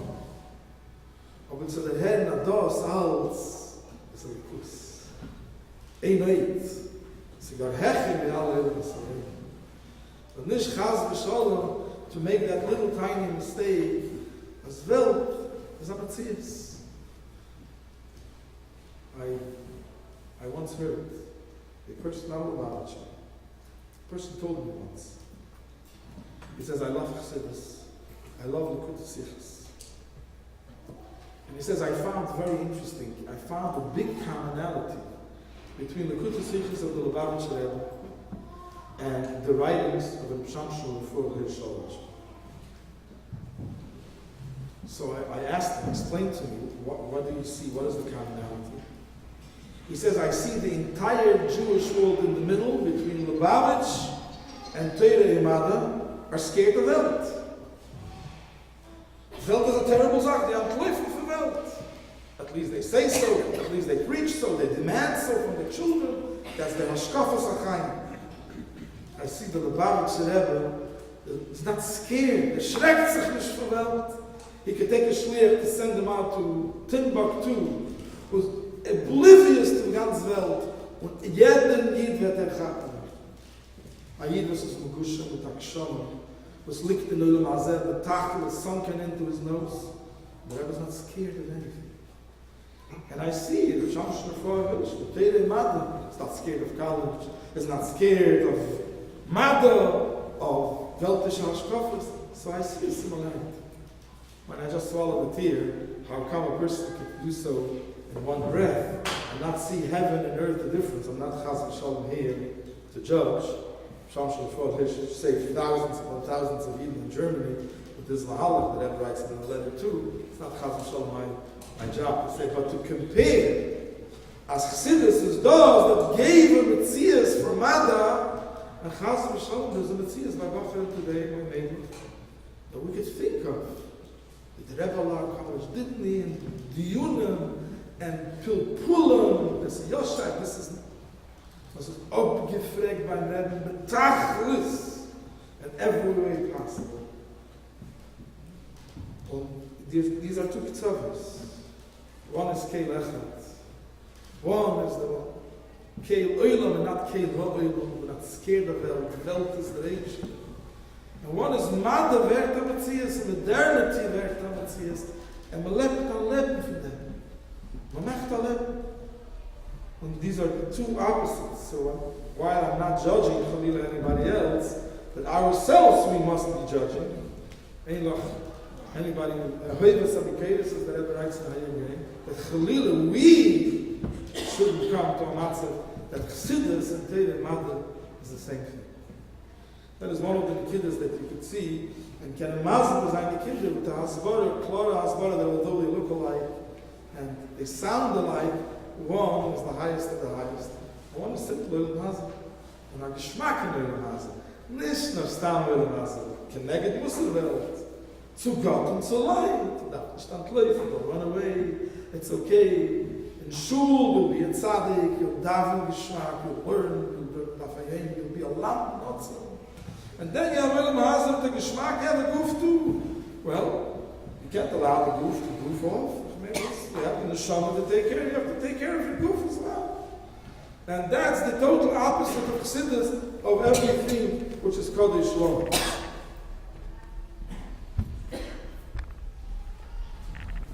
I was just a kinnis on Chancha here in Crown Heights. And all is getting together, Mashpiyim and so on. And Rabbi Yoel came to speak for a few moments. Rabbi Yoel told over, he said, there are many different ways in Chinuch, whether we should go with Ahava, whether we should go with imposing on our children, with different shittas and different not my line, I'm not going to say any statements about that. But what Chinuch is by itself, well, that I'll talk about. So he said, the Rebbe brings the story that Samach Tzedek asked Al Rebbe, how is it possible that Yaakov Avinu lived the best years of his life? The 70 years of his life were the best years of his life, which were in Mitzrayim. The Al Rebbe answered him, because as Yehuda Shalach the son of Gershon, because he sent Yehuda first to create a yeshiva, a makim teireh, a makim, which Magadan teireh, tefillah, tshuva, v'chulu, and therefore this was able to be the best years of his life. And Rabbi Yoel said that the Rebbe learned Ta'im Shabbat Damayit, as it says in Tanya today, the Yisr Elohim and Achish, that of Mitzrayim and Ervas HaOretz at the lowest point, if you could elevate that, and also the Tachlis, the Tachlis of everything, is Dira B'Tachtein. That is the very smetan and the very best years of his life. And Rabbi Yoel finished off, it's an interesting statement, but he said it to the Mechancha. He said that last line, the Yisra, the Oil, the Achishah of Mitzrayim, is lav dafka you have to teach little kids. It's enough if you're when he's 20 or 18.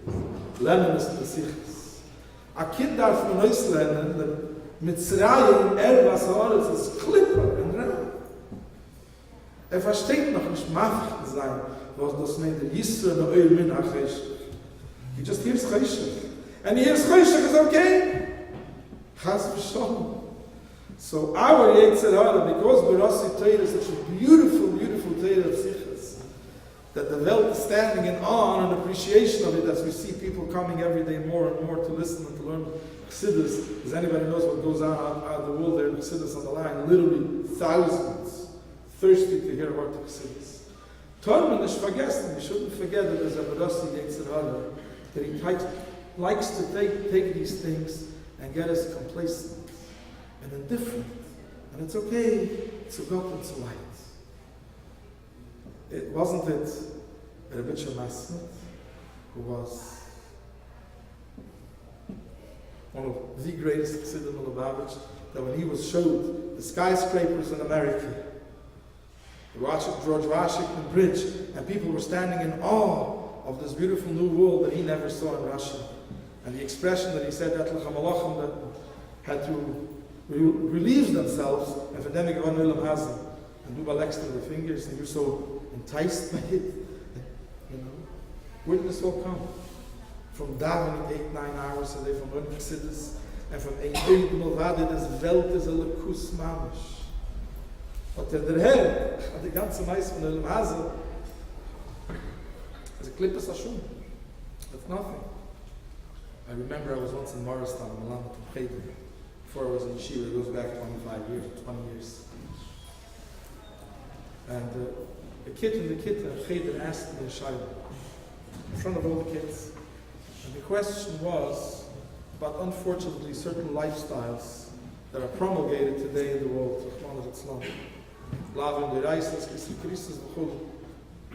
want to even mention. And the child asked it so in front of all the kids, so I just gave him this look. You know, the things which are out of place. And they don't belong here. That's it, and I continued learning. That night I got a phone call, and a very angry mother called me. And she said, how dare you gave him that look? How dare you? The child has a question and you didn't answer it. It is the worst thing in the world that a child has a question and his teacher can't handle him. The teacher doesn't know how to answer it and didn't answer it. And for that notion, next morning there was a meeting. All the mothers got together, and I was literally standing trial as the Rebbe with the long pace, the Hungarian, the fanatical guy imported from Williamsburg, who's this fanatical guy who can't handle these things of Welt, and he doesn't know how to handle this little children. So I came there, and I was standing at the witness stand, and I had to induce a little bit of guidance. That was what they call in America maybe self-esteem. Perhaps we'll talk about it soon too. And I asked the woman who was the main accuser, the prosecutor, I asked her, tell me, how many balachus did you make? She said, I'm not a shlucha, I'm just a regular woman. I said, but you're a Lubavitcher, I want to know, you go on a train, you have a neighbor next to you, you give it back some matzah. You said, the challah Friday, how many balachus did you make? She said again, I'm sorry, you're off the subject. I'm not a shlucha, I don't know what you're talking about. So I said, I brought her up because I want to tell you something. I want to tell you that, fortunately, I am a shluch. And there were at least 60 or 70 balachus who went through our hands, who came through our Beis Chabad. And I'm very, very versed in this subject that your son asked me. I give classes about it every night. I'm very well versed in the subject. But I wouldn't think for a moment to turn the Rebbe's Cheder into a Chabad house.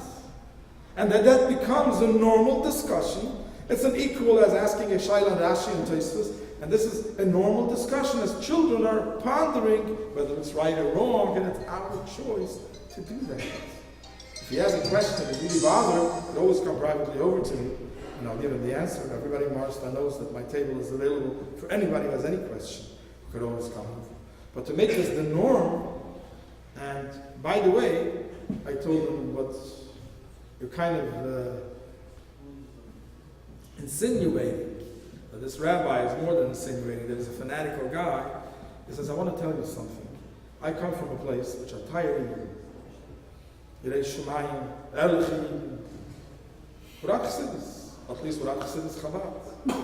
I came to Chassidus Chabad because I saw Quite a few Yidden of Chassidus Chabad that intrigued me. I saw it at the Futterfast, I saw it at Kechem, I saw it at Romayor.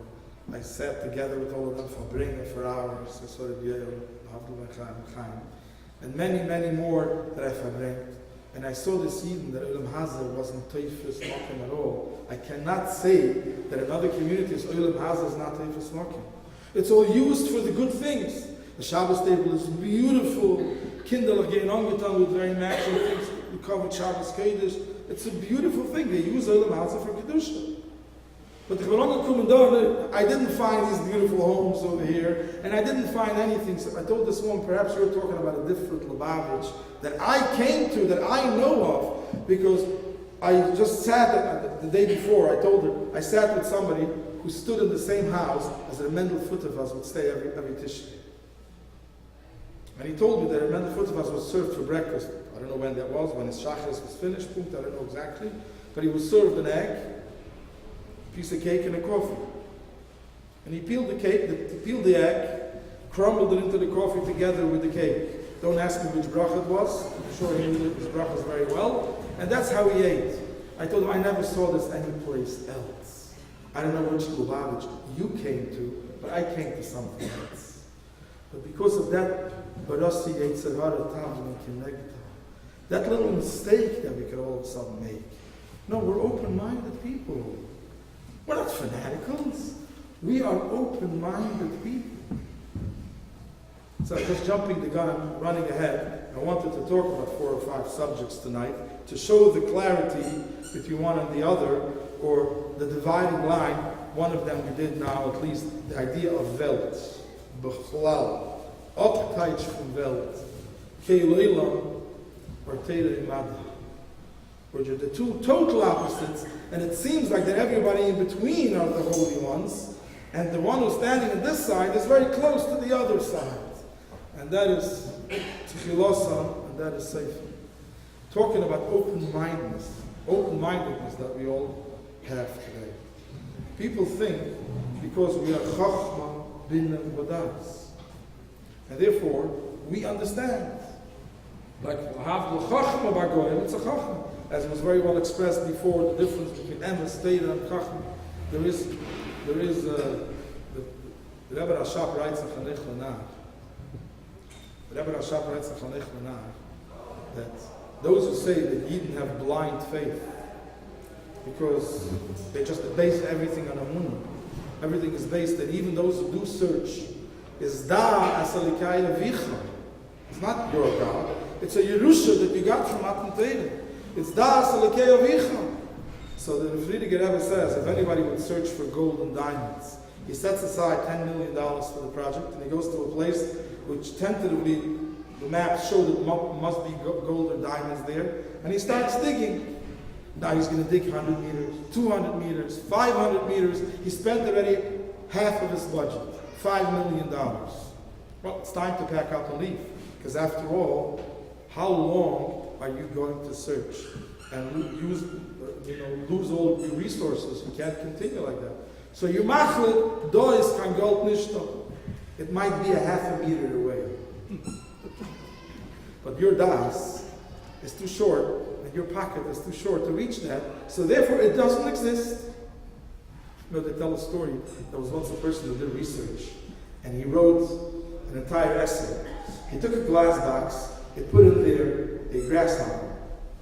And he came to the grasshopper, and first he knocked on the glass door, and it got excited and started to jump, and he opened the door, took out the grasshopper, clipped off one of its legs.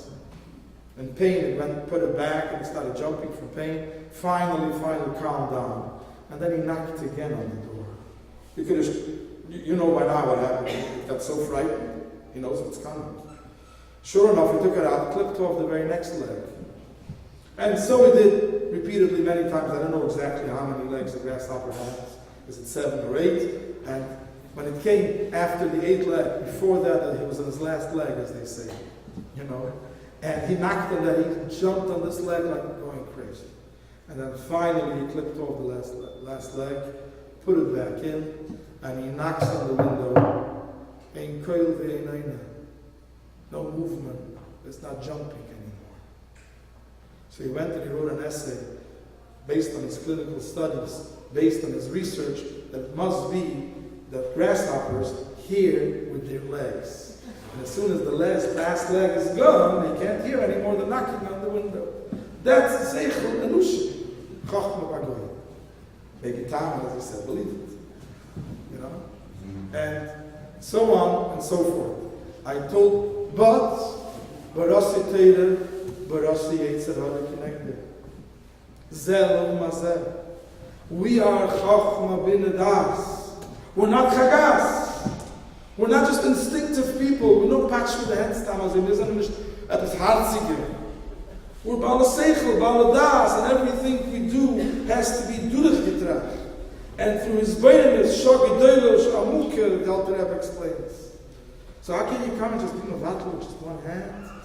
That's, no, wir sind nicht aufgeklärt. Everything about us is aufgeklärt and tracht. I once told them these are Shkofa classes in the yeshiva, and I told them as follows. Imagine, Polish student. The Baal Shem Tov had Chassidus HaKlolis, which Polish Chassidim gave over in Yonam through Hatz, Chagas.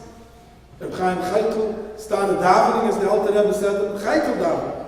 And through him, the whole Kohol HaKedesh started davening along, and everybody was elevated to highest levels through his keiches of tzaddikim. That's the keich, that's the way of the Polish tzaddikim. They gave Shirayim, a Michael of a tzaddik has an effect on a person that elevates the neshama, and so on and so forth. So can you imagine a Yekishivit arrives in Premishlan, where the mayor of Premishlan lives, and he sees a long line of Chassidim trying to get Shirayim. From a chassid, but he heard already that a tzaddik has a koyach, and he needs schools and remedies, and he too wants to get shirayim from the Rebbe of Islam. But it's a problem. The line is too long and it's little table. And also, it's not hygienic. He gives with the same hand, he touches all the apples, and I don't know if there's an apple, and I don't know, maybe he coughed before, or he didn't wash his hands. So nicht a yekish gesagt to take shirayim. So he decided, he went up to the Rebbetzin, and he asked the Rebbetzin, what type of apple is the maid giving today? So she told him, gerade that yesterday she bought the apple, it's Macintosh apple. So the Yekish says, I'm a chai, there's nothing against the maid. So he goes to the store and he buys Macintosh apple. But everybody will understand how ludicrous such a Yekish it is, has no connection whatsoever. What's with Macintosh apple to do anything? It's a maid's apple. And so too, and maybe even more so. Ano nafshi ksavis yahavis, wie der Rebbe Rashab gesagt, ich gehe in den Himmel, und die Ksavim lasse ich. The Alter Rebbe is gekommen with Chassidus Chabad, that instead of putting it into an apple, instead of putting it into excitement in other different ways, in the Guna, in Verbrengenischen, he put it into my mother. And no nafshik sovis yavis, the Alter Rebbe Samaymer, the Rebbe Samaymer, he put it there. When we learn our tastes, we have to understand it. If you ask Sakasha, we have to understand. We have to digest it. When we eat the male's apple, we just hold it in the shafas as gula, but we have to eat the shrine. But his apple, not Macintosh. But I've never the Rebbe Samaymer ablernen mit der Tiefkeit. Verstehen jeden äußeren Chassidus, which is a Lekus Mamish. Not zu werden an Aufgeklärte, und wir verstehen, wir sind open-minded, broad-minded people. I heard from Rabbi Wichtel, he said, people come and complain to him. He was a Shashiv in Tveris, and people complain, he makes a lot of tshuva. He says, he's brainwashing people. That's what Lubavitch is doing, getting people off the streets and brainwashing them. He said, thank God I have come to schus to wash out many filthy brains. I wear it as a badge, yes, for brainwashing. But our Aveda, we're not open-minded as our brains fall out. No, we're not open-minded. We have one Emunah, and it is the greatest fanatical Emunah in the world. Das ist doch Nothing. Not Einoid, not the Rebbe Shtaral, in Ephes alone. also to the absolute. Und das Gufa hat mit zu verstehen, zu lernen, that should become digested in our kishkas. We have to do it with Chacham ben Adas, which that will bring the chagas, which that will bring the excitement after understanding that. And that is the fine line that somehow it seems to many, because of this blur, going standing on both sides of the same fence. And that is one of the Likudas also, seen as we spoke already, we touched about open minds. I'd like to go on to something a little more interesting.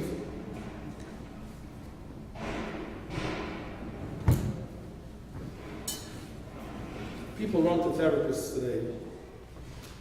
It's a machla which is called low self-esteem. A machla which is cloud. A maidel can't pick him up. And here, I want to go through an exercise of touching on the blurred line between the way Torah would look at it, the way the Rebbe looks at it, and the way Chachma Bar Goyim would look at it in many different ways.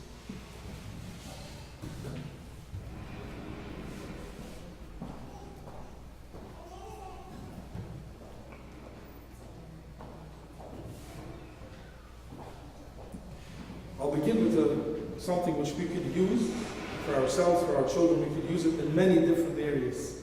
That's an unbelievable mashal that could shed light in many, many things. A person goes on vacation. He goes there to enjoy. And every detail is taken care of. There's a tour guide. There's the one who runs the entire tour. Every meal is catered and figured out, where they're staying and everything along the way, the bus, the comfort, and every step of the way. Imagine a person who spent $10,000 on an unbelievable, one of a lifetime trip.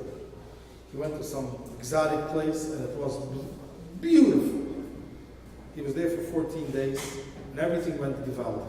There was one little problem, that the bed, the mattress had some spikes, so he couldn't sleep so comfortable. And that never hindered his entire trip. The first thing he comes back to the States is he calls up American Express. The first thing is to cancel all the charges. And right he is. If I go on vacation, if I'm going to have a good time, as mentioned before, I should have it all the way.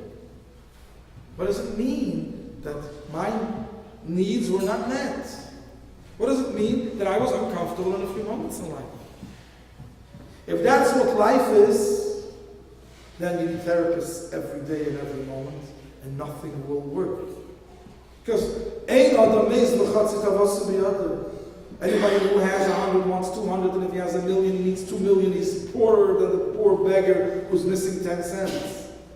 That is not only figuratively, but practically speaking. His lifestyle costs him so much every day. And the daigis, Marvin and Chassan, he just doesn't have a life. He needs so much. There is no such a thing as going through life without a spike in your mattress. There's no such a thing.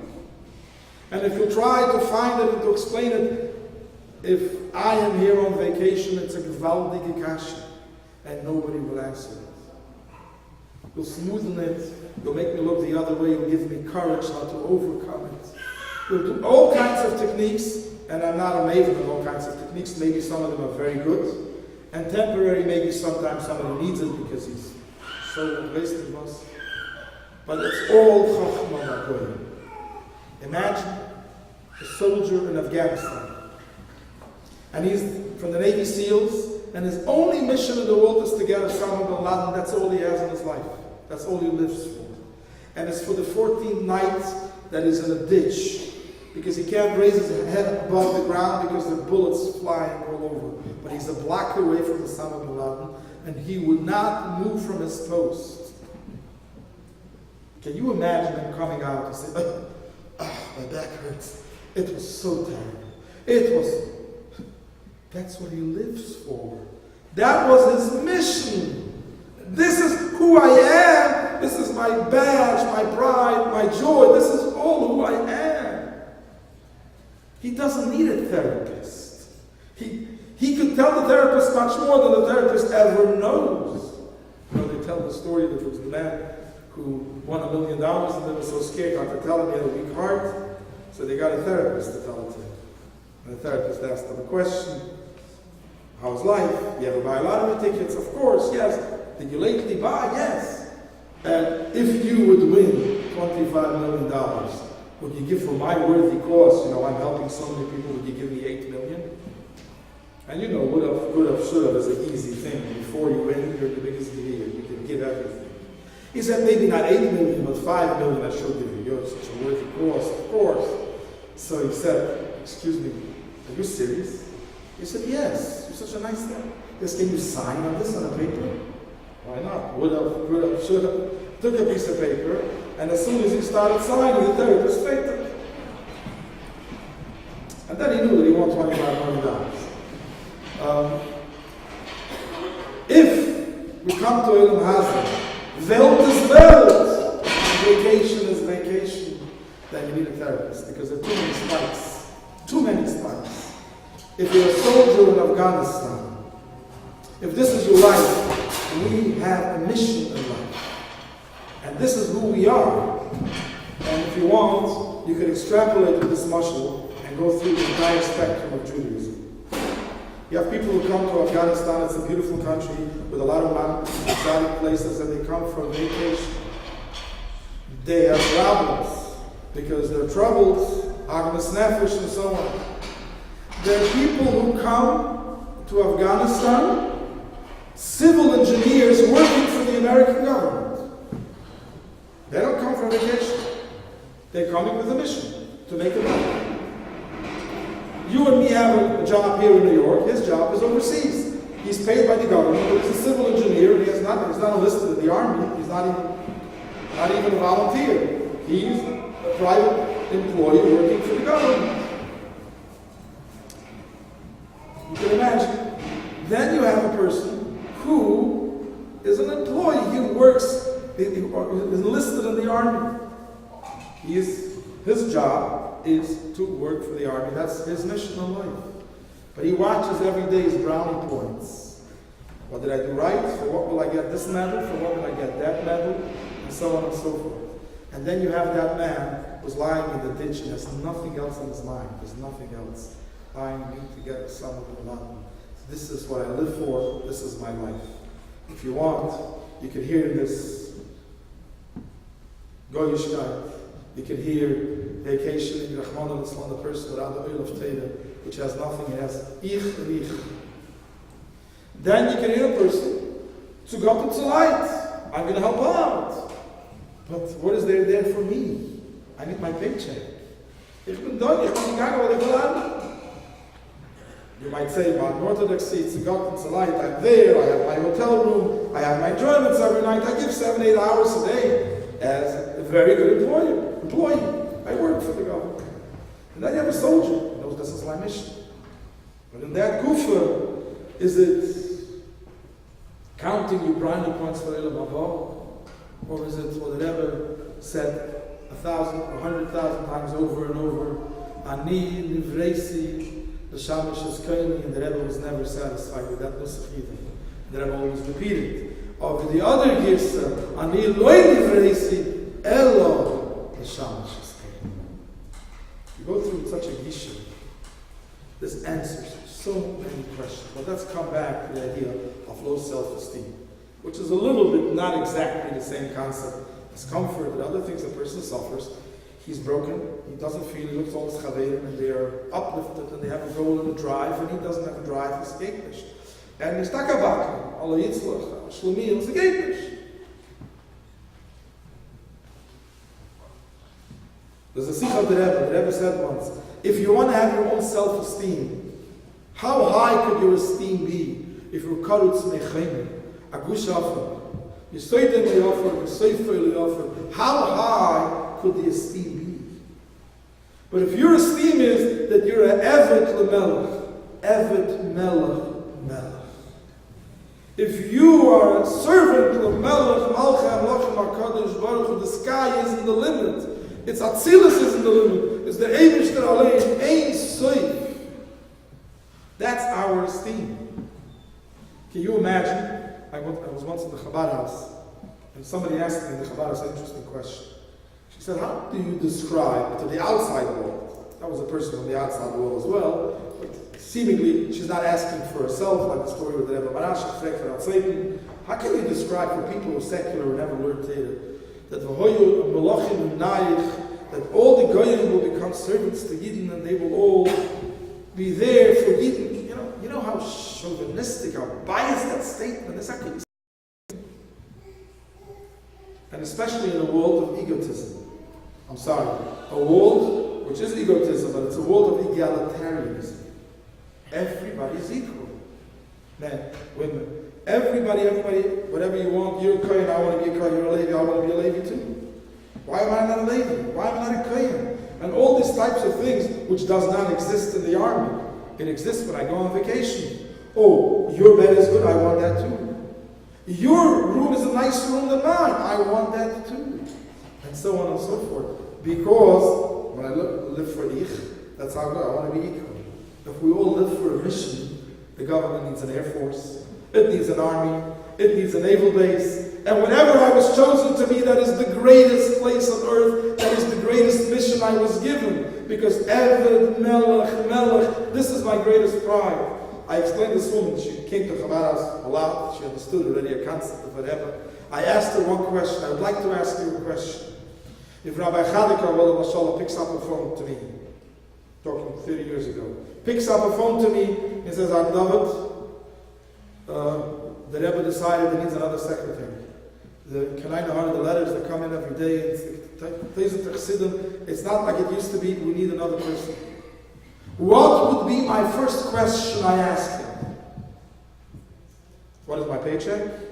How many hours is it? Or my first question would be, when do I show up? And I would run on 4, on all my legs, to be there in a split second. And that she understood. But it wasn't an easy word by any stretch of imagination. It wasn't easy, it wasn't comfortable, it wasn't what we call in America fun. The most fulfilling thing in the world. The most fulfilling thing you could ever think of. Evet Melech. How can you be bigger thing than Evet Melech? When the Goyim in the entire world will realize the Beira Olam, that he chose his children, B'nai Yisrael, B'nai B'chayri Yisrael, who in the world wouldn't want to run and do anything and everything they can to attach themselves to at least be called at least an Eved of Klal Yisrael? That type of Ashkafa, hört sich nicht bei Goyim, ganz nicht. Doesn't exist, es ist nicht da. And that leads me into another thing, which is another point, which we discussed, Weltlichkeit, self-esteem. The idea of what we spoke before, the Yoel saying, the zwei Wegen of Mechanech sein. And many people also equate Chassidus is Teuf. Chassidus is like holistic medicine. It's not like a Muslim. It doesn't crush. It doesn't punish. It uplifts a hiktuv. And therefore, Chassidus, as we said before, many people think it's open-mindedness, free choice, that the beauty of Chassidus will change him. Hamoy shavoy achzerenu l'mutav, and don't coerce, don't impose. I'd like to point out a few things about this.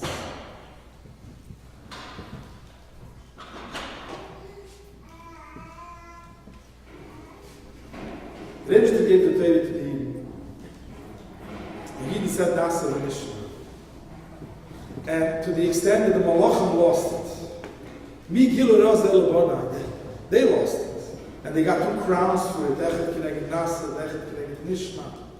These are the moments of Klal Yisrael, exalted at the highest moments of Klal Yisrael. And then all the Rishonim asked the Shaila, why did the Rebbe pick up a mountain and said, Kof Aleim Har Kihidis? For such Yidden, have such Ratzah to the Rebbe, such Übergegebenkeit to the Rebbe.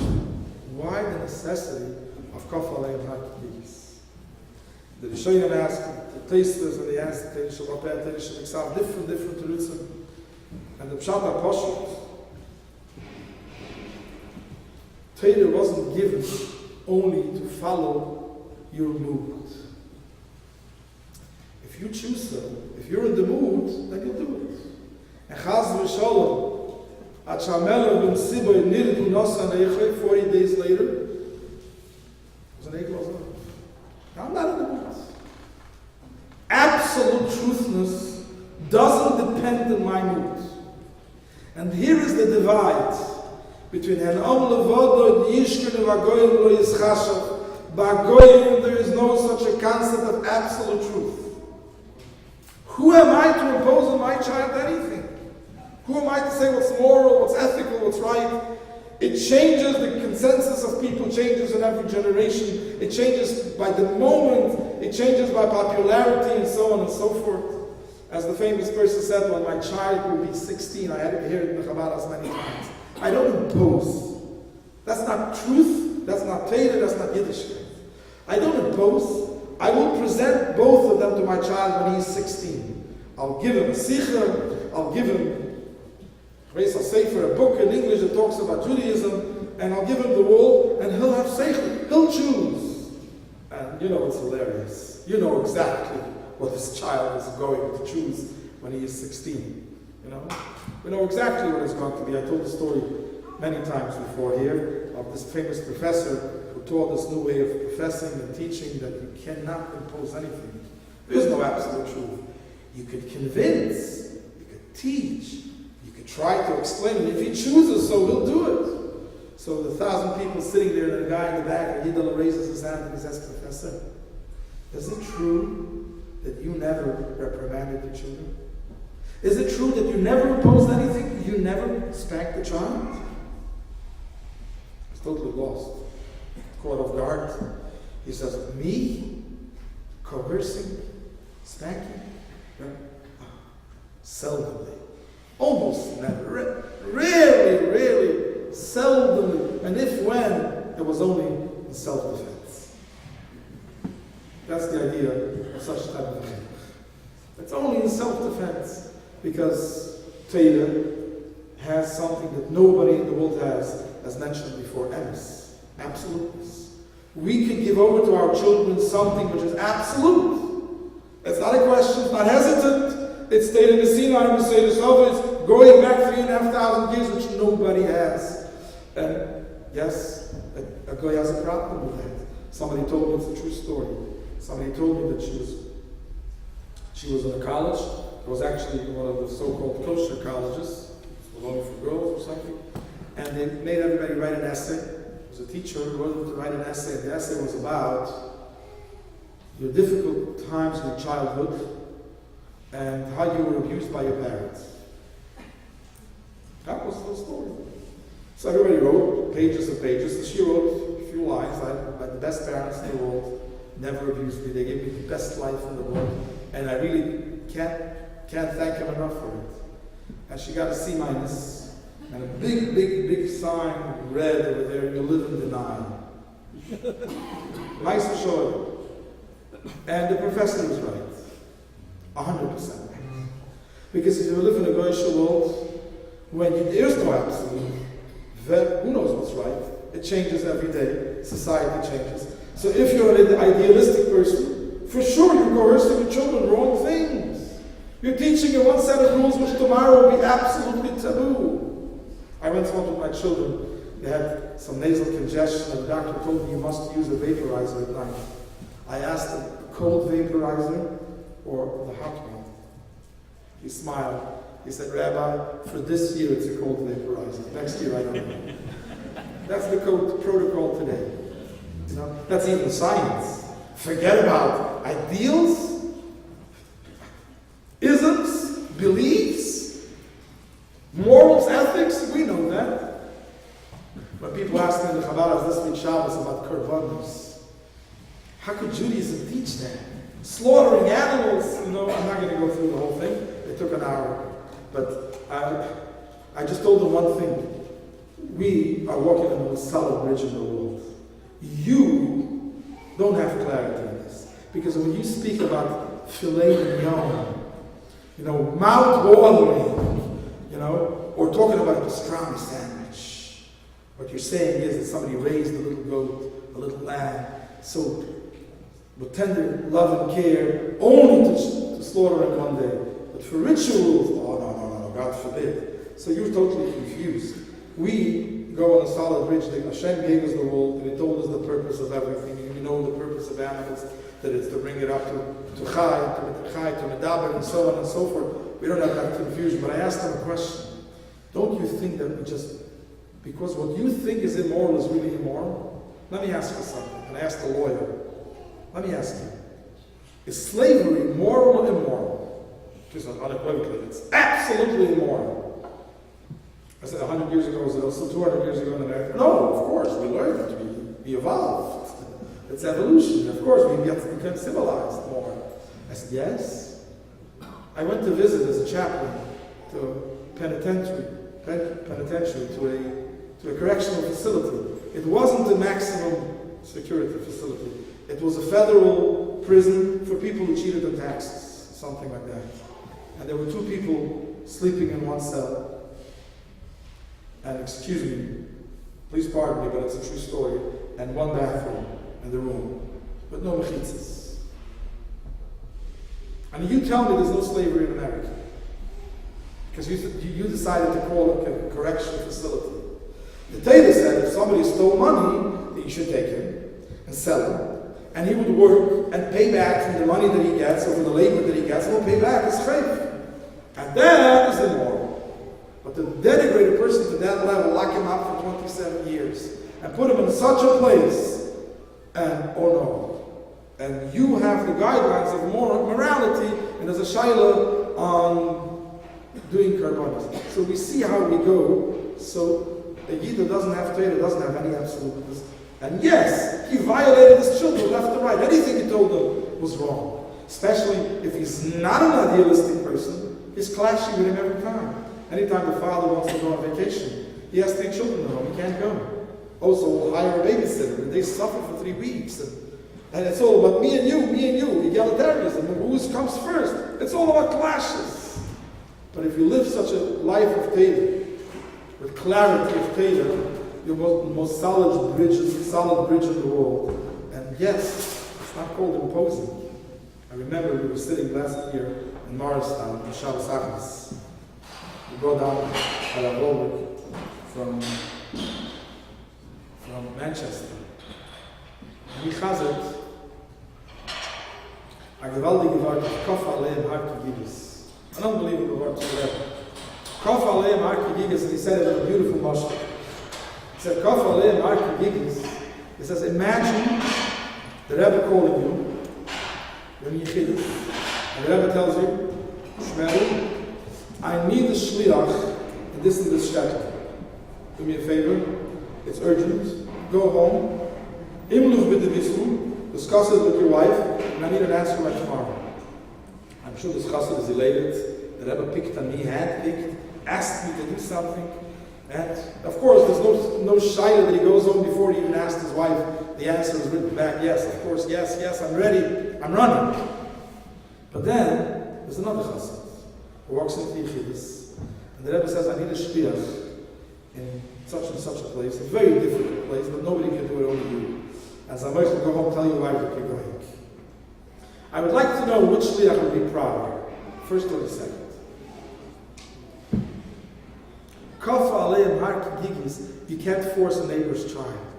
You have to tell him, ask him, maybe free choice, are you ready? Go home, discuss it with your wife. Your own child, you don't ask questions. If you're a real chassid of the Rebbe, that's the one the Rebbe doesn't ask. That's the one, Kof Aleim Har Kigigis. Das is the Rebbe's, this is Chaim Emes Chaim, here it is. It's not about your mood. Then I would ask you to do it with Nasa Mishnah. Shloim Nasa Kabel Pras, with the greatest ahava in the world, what I impose. Emes is Emes. We call it Sat and Pin. That is Haris. That's how we present it. And you want the children should not do it in Eifel from Kfir, Nebuch, but with the greatest pride and happiness and satisfaction and so on. And they go beide biyachad dafka. There was a bocher sitting there, and he asked the Shaila in the Verbrengen. It's Purim. Then it wasn't the Shavuos. It was Nasa V'Nishma. It was Kafalei Makigigis. He said, "The Ilba Zoi Favazak the Gemara that Hadar Kavlu b'Me'achashverish b'Simcha." If Kafalei Makigigis is much deeper and greater than Nasa V'Nishma, and why is it that Yidden, so Mekam Adoy Rabbi Reis, the Gemara says, and Dafkin Purim was misbattled geworden that Indian, and then they were Mekabel on their own. It wasn't coerced. It was something they felt for it. It was their 2 cents in it. So the Melech sitting there, and right away in an instant he said that there's a Sikha of the Rebbe. And the Rebbe explains that the Welt versteht, she said it in a halbe Wort. Wie teitsch the Welt Hadar Kavur. But Mekam Adoy Rabbi Reis means that until then, Yidden did it never because it was Kafalei Makigis. And then on Purim, the Havas Haneis, they themselves were Mekabel what? They were Mekabel real Torah, they were Mekabel the Torah b'Yahava. Says the Rebbe Tzatois. But the Torah is a Tifur for them. Says the Rebbe, Hadar Kavlu b'Me'achashverish, that concept of Kof Aleim Har Kidigis, that Yidden didn't understand that it's the greatest matana ad Rebbe the Frektir Afulish. He doesn't even ask you, that they couldn't grasp. By Havas Haneis, they finally understood the gewaltige Meile, the Reichkeit, the richness of what it means, Kaf Aleim Har Kidikis. That is the Hadar Kavlu b'Me'achashverish, the truthfulness, the emes of what Torah is. And therefore, the divided line is so divided, it's not even blurred. But the Chachma Magoy ken them in nishgeben, and we have them. We have to feel it.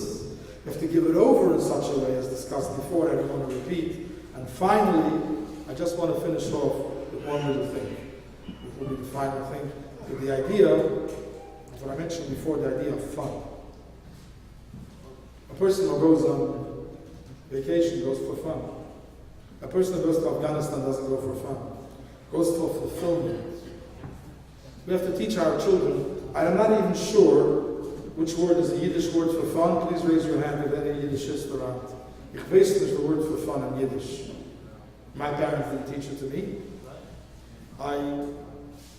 Fulfillment, sipuk hanefesh, of course. In Lashon HaKodesh, the word for fun, maybe there is, but it's derogatory. It's chayk v'kalas reish, hololus, something like that. Sipuk, a child has to have sipuk hanefesh. A child has to have a beautiful home, kept together, good food, an environment that it's comfortable and warm. He feels there's a Beis Shema, somebody listens to him. Has to be always there, that he feels sipuk, that I'm worth living for. I have something very special. But we make a mistake many times, followed by Chachma Bagoy, that in order a child should be happy, we have to introduce constantly fun. And as if it's not only a medium, a means to an end, but also to make kids happy. That doesn't make kids happy. After a while, you can't take it anymore. How many ice creams can you have? You know that it becomes a real nefesh. But sipuk of real food, of real nourishment, is something that the kid always will take more and more, even though he doesn't like it at the beginning. When he gets used to it, it's the greatest thing in the world. It's true that a child has a nefesh l'kis and a nefesh l'hamis. And the nefesh l'hamis in a child is very strong, and you have to cater to it. So the child has to play, he has to have toys, has to be good times and such things. But in his mind, he always has to know that this is a means to an end. And if you want to know what the measuring, the yardstick for the right way, if we do it right, let's think to ourselves. It's Krishna Shalamitra now. Not confessing to anybody, but to ourselves. It's before bedtime. Let's admit to ourselves. If a child says in his mind, thinks, when I'll grow up, now I'm restricted. My tati lost to das, my mommy lost to das, I can't do this, When I will grow up, I'll be just like my tati. I will have a lot of fun. Then we know we failed this child. Miserable.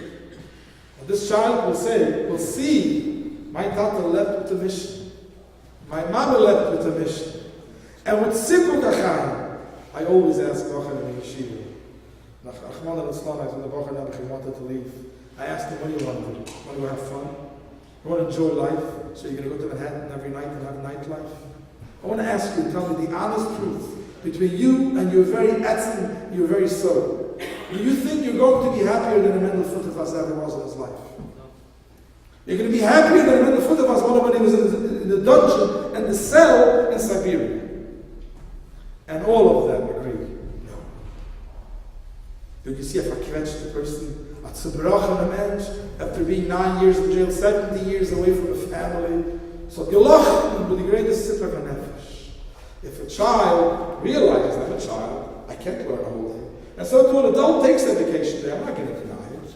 Because the Meichplatz, you have to have time with your family, with your wife sometimes. So Zeit muss man dafür haben, bis wir haben nefesh am. So we eat, we sleep, yes, we have vacations. We do that. But that is exactly because the soldier sometimes needs to get a rest, he can't anymore. He's breaking under the soldier in the ditch, needs a bed. So you give him whatever is available in the army, but he needs something too because he has an extra allowance.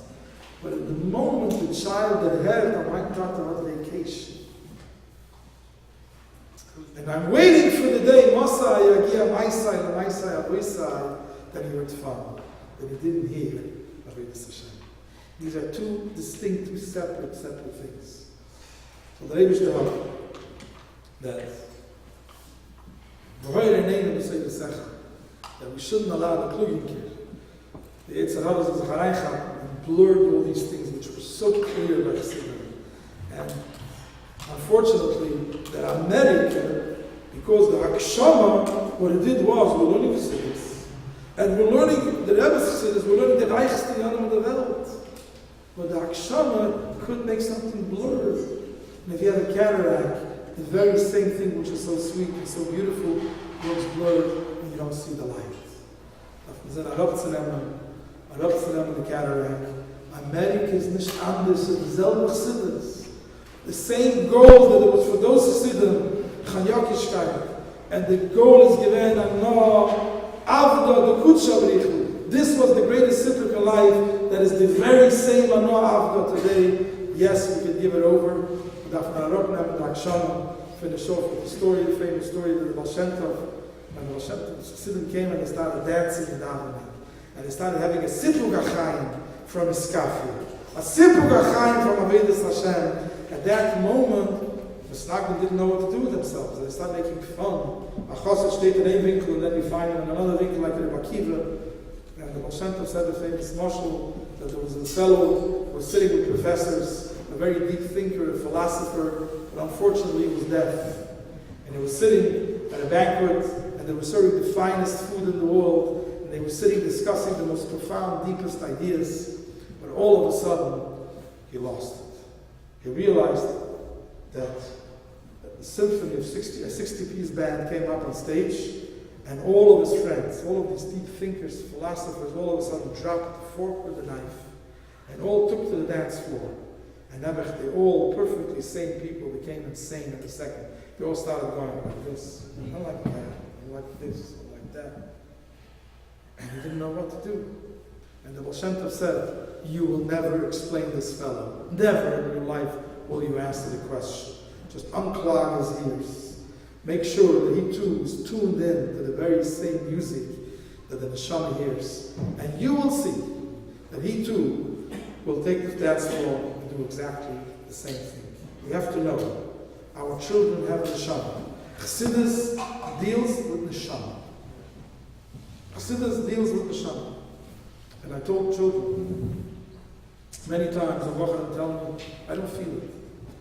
You're telling me it's the absolute truth? I absolutely don't feel it. It doesn't talk to me. Rabbi, I don't know which world you live. It doesn't talk to me. And it's an honest question that kids ask. They live in America. And you tell America is nicht anders. I said, Rebbe is anders. What are you telling me? You're lying to me. So I asked the child the question. Imagine a child who was kidnapped when he was the age of 2 or the age of 1 year old. You could be rest assured that when he was taken out of his mother's lap, he was fainting and crying. He was no bigger tzar in the world of the kid, separated from his mother. The mother fainted, he fainted, but the man had enough ice cream at hand, enough toys, everything in the world he gave him. And then finally, 20 years later, he became a donor. He took some blood tests and realized some DNA tests were done, and he found out that he's a perfect match for this woman who happens to live in Puerto Rico, doesn't even speak her language. And it turns out they went through to the birth certificates, it was a mistake. Or it was a kidnapper, as I told the story. He was kidnapped, and he realizes now his real mother is. Now, he knows the truth. He's a smart child. He knows that this is a kidnapper. He doesn't want to look in his face, even though he was so good to him. He was so good to him for 18 years. Everything and anything he has in the world is thanks to this man. All the potato chips, all the ice creams, all the education, everything he has. And it's sheker. And he goes to his mother now, that he doesn't even speak her language. He's going to try to learn. Every day, like the Rebbe would go to his mother, he learned, kibbutz avein, he brings a newspaper, he has a tea with his mother, and anybody asks him, do you feel for this woman? Not yet. Not really. Does anybody say this man is a faker? It's a facade. It's coerced. It's not the emes. It's imposed upon. That's not you. Is there anything more emes in the world than a child meeting face to face with his mother? Is there anything more emes in the world, more sipuk b'chaim than the emes? Or you could say, no, I'm kidnapped and I love my kidnappers. But that is the emes. So yes, we throw a bagel once in a while. Yes, we have toys, we have many things. But that's nefesh habahamis. Our children enjoy the truth, want the truth, and even if they don't feel it, it's not imposed upon them. Let's give it to them with the joy and dancing that the Baal Shem Tov taught us, with the chassidus, with the Maimonim, with the sichos of the Rebbe, with the ultimate, absolute truth, and they will enjoy it and reciprocate, and we'll have the emes Simchas Purim and Simchas Olam Rishon, which is Simchas, all the Simchas, Mashiach Tzidkayim now will have it back. Amen. Amen.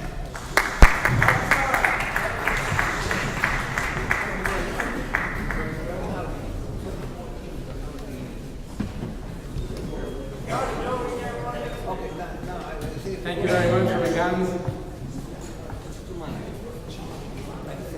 I'd like to ask Recorder just to say a few words. They came here especially to come to speak to us. Recorder, you can say it. Thank you very much. I gotta go.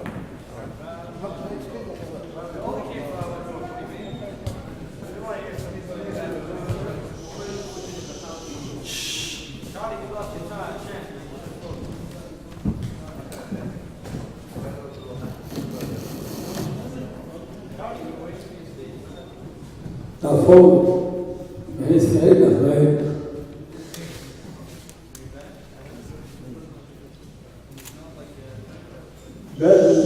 wenn ein bisschen Kilo von der Bau.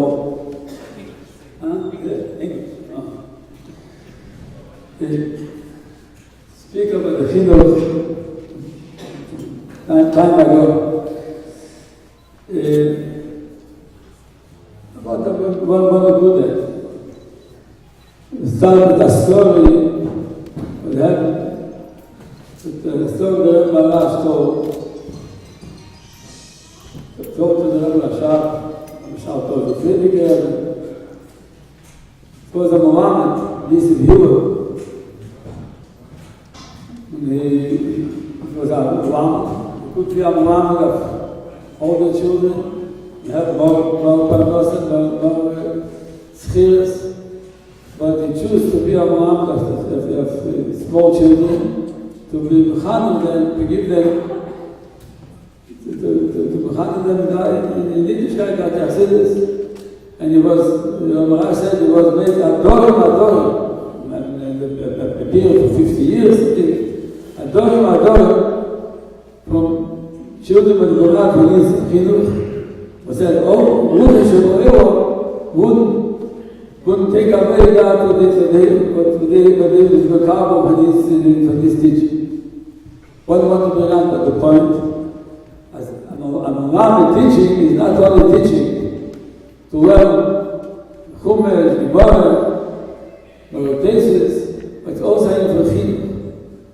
The Maya was in this Muhammad, but it was the educated, but Adoram was called Shubayim, can take him away. The reading from Muhammad is the reading from Chinuch. And the whole Kinus is about Chinuch. That's a big point to know, as Muhammad is not only teaching, so it's a Chinuch, education.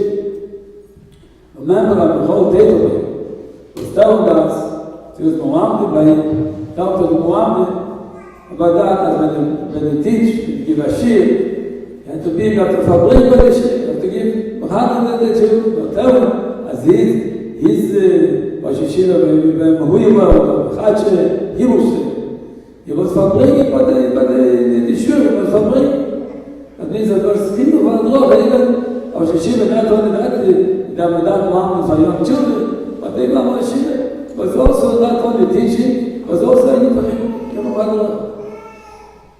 Okapone, das ist eine gute, very important, and that is the Chinuch, but together it's in the Shivas, in the Ayin, is like the Chinuch HaGavoha, and also the point about the Chinuch for the Sabine Lahamas.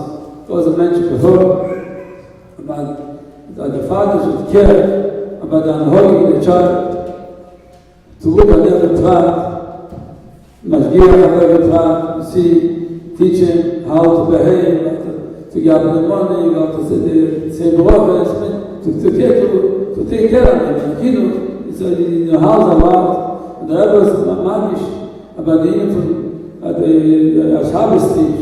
At least one time, Friday night should be to give the Mishpachim to give a bracha, but the Shabbos to give a bracha. It's a simple, it's a shalom, the whole Mahogany. But there is, but the Shabbos, it gives Chinuch to it. So it should. That is what they asked me to speak about that. I mentioned a few points. Vicky was speaking before about the Indian. I don't want to say a few words. But I want to say our Indian, but was not speaking before. But that I want also to mention. I don't know if there's so much in this. In the program for the Kinnus, but I think it's also important. But the word about my place was the word about nicht anders. Not the whole nicht as American nicht anders, nicht anders. I want to speak about being from nicht anders, but to know as after Gimotamas is not anders. Not anders than before Gimotamas. Only one of people belong. Because nobody can say, since this time, it's changed things in the world, remember he will bring out new, in Yoni, no Ifan, there's no, for sure, Rebbe give us everything but needs, even for this time too. Besides what the Rebbe is with us now, we are not saying we're but for sure, and everything what we got from the Rebbe, the Sichas Navalim, is for sure, and it's also for our time too. It's nobody has the shoes to make any shinui. I'm speaking about that because a few days ago, somebody on a city show spoke to me about Ayin. It came out in some place in Yom Kippur, but never was what happened. Before we come such in, and the Lord will say, we saw, we said, we putting it in Cheshbenes, and now such a time, we need to do such things. There's no other. Never said there is a reader. You never say as beacon also will go to together. If there is a beacon, there is a reader in that to make it white. To make it easier, the other to make it even stronger. But according to the Kude, you should hold dass wir der Rebbe Sklamke, der Rebbe Skinu, war Drochen, wie danke du Gatru, auch in Yomi, wo Hashem, die Talmidim, die going in this way, wo Hashem, toll, was Hashem sagt, sie not the generation we have had, the same even Shemer, der Mechamchim, the going in the Ador, they want to hear about, they want to know everything that is good for the young, from before, from Sydney, from the Rebbe. No, but this, I wanted there is Friday also, that the viewers, the shearers, they have done, have to make it, give them the right thing about Rochen, before the Rabbanim spoke before about brought in that, and that's very important. I hope that we forgive them, but Chassidus gives to the Rabbanim, brought in that, and they don't need any, any changes. Und der Rieke mit der Kavato nicht any changes, hat die Mochwefes, dass es da, die Reus von dem, dass die einen von dem, dann betätigt, mit Fige war Doppel, und mit Gott der Rebes, die erwähnt mit Rocho, ist mir sehr, was geben, der Rebbe together, dass das schwer betätigt werden.